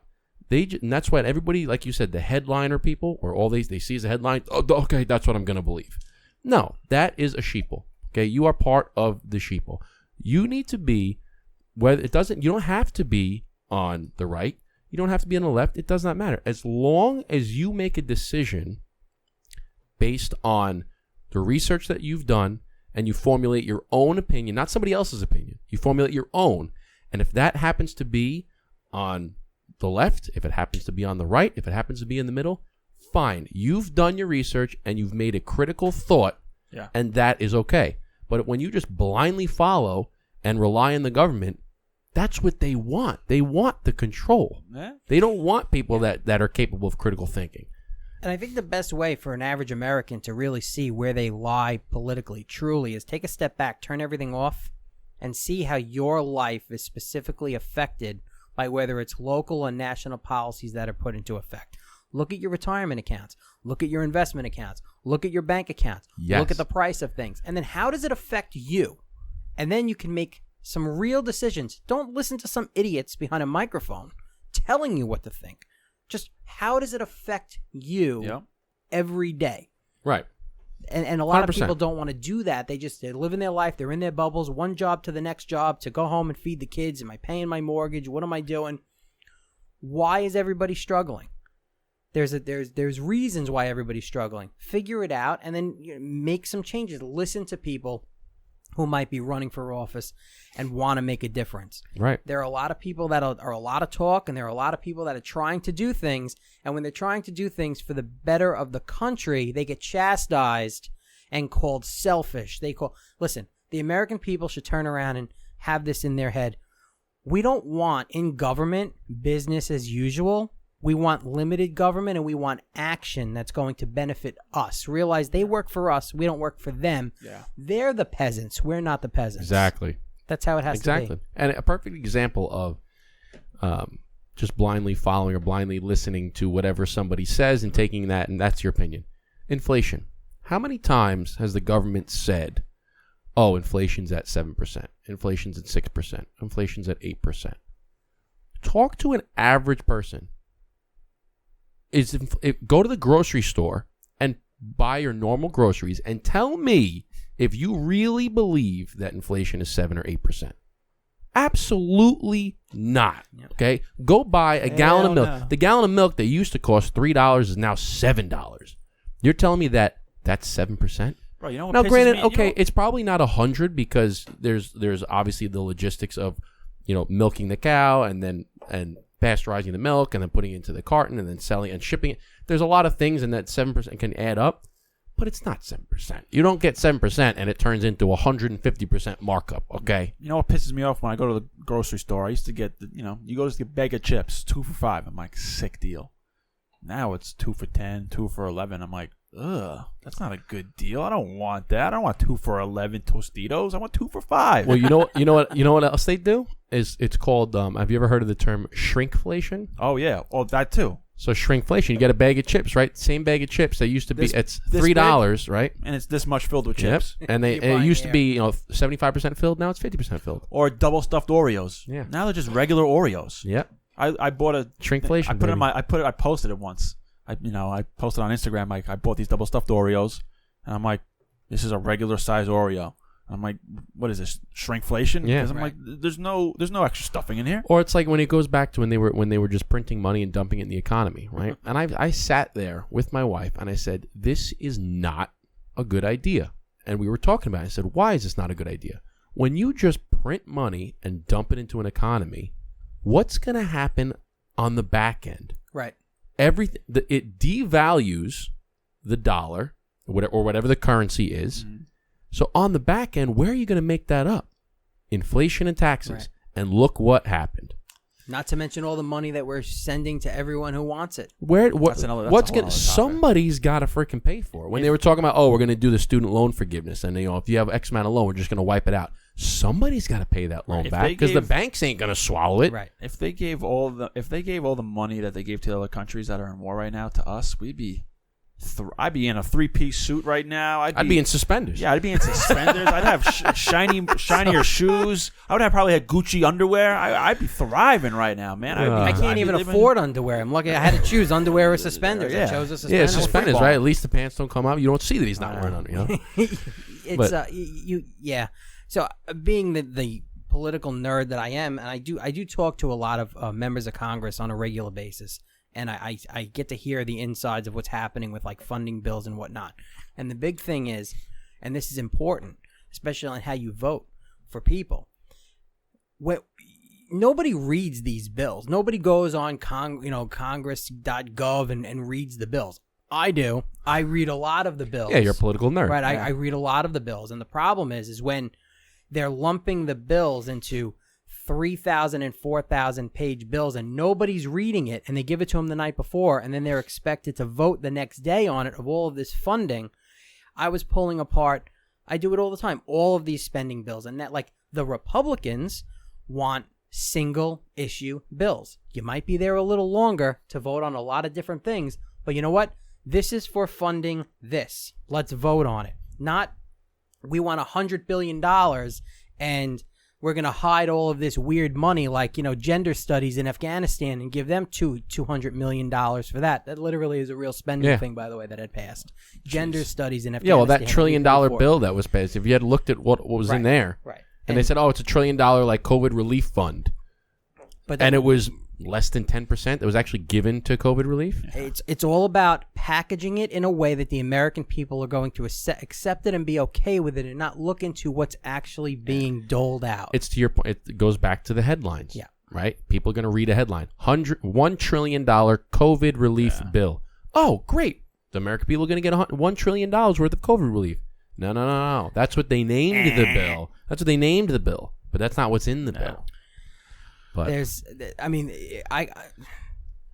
we could go on for another hour. No, I'm just saying, and it's not for this show, but and I talk about it a lot on my show about where the money's being spent, how it's being spent. Like this whole thing that's happening in the Middle East, that honestly we should not be involved in the way we're involved. Because listen, I'm all America first. I don't want to see us in another never-ending war. And that's what they're looking for because it helps us in the military-industrial complex get the government contracts. They donate to campaigns, and it's just this never-ending cycle, and it's like a money laundering operation. I'll just tell you something quick that a lot of people aren't paying attention to. It's not really being talked about. Here and there it's being talked about. This whole thing with the attack where the Hamas terrorists went into Israel and started killing civilians, and then all the videos and photos are like, whoa, they all have American military-issued weapons, brand new M4s. I mean, that's what they're using. And then it's, Joe Biden left all of that equipment, $80 billion worth of it in Afghanistan. Where do you think it was going to go? But guess what? That's not where these weapons came from. So all of the money and all of the military equipment we've been sending to Ukraine that have no accountability because they refuse to have an inspector general audit every cent that we're giving them being spent, a lot of the equipment is being sent to Poland where the handoff is being given to Ukraine. Yeah, that's how they slide it under the table. And a lot of it's stolen. A lot of it ends up on the black market. And most of the weapons that Hamas currently has are not from the weapons we left in Afghanistan, but the weapons that we're giving to Ukraine. Unbelievable. And that people don't look into that. A lot of people are not. And I got that firsthand from someone at DOD, like that, and no one's talking about it. And by DOD, you mean driver off deck? Yeah, driver off deck. Yeah, it's a little golf humor. So there's so much going on that people don't want to pay attention to and don't want to look into, and the information's there. You just have to look for it and see it, where our money's being spent, and how these, conflicts or wars are being funded. Because we legit have a habit of funding both sides one way or another, and it's bad. You're 100% right. You're 100% right. Bad. I just want to smoke cigars. For real, yeah, man. Yeah. We appreciate you coming on. We're at this was great. We're actually right at the 2-hour mark. Perfect. 2 hours already? Yeah, man. Man, you guys don't shut up. Yeah. Dude, 2 hours, man. That's Justin's department. I actually thought it was good this episode. No, you're all right. You're all right. Justin's all right. I do that too. Like I can. You're the guest though.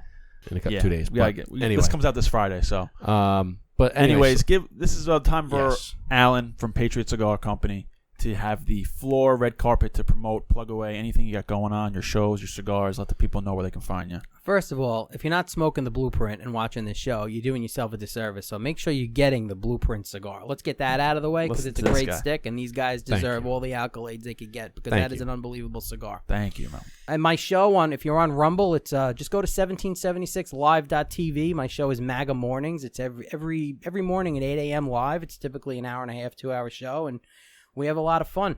But, Patriot Cigar Company, I appreciate what you guys do. It's the best cigar podcast of all time, the Burn Down Podcast. Of all time. Of all time. Listen to this that should be a clip in itself. That is. 100%. That's gonna be the intro. The best cigar podcast of all time. So, Alan, thank you again for coming on for the second time. I feel like this time was I feel like I had more fun this time. It's good. Because we got to know you the first time. Get to know you a little bit more. We came to some events, so we a little more personal this time around. So thank you for coming on. We appreciate it. Patriot Cigars, go check them out. With that being said, I don't really have anything to drink, but cheers, chin chin, and salute. Thank you, everybody, for watching and listening.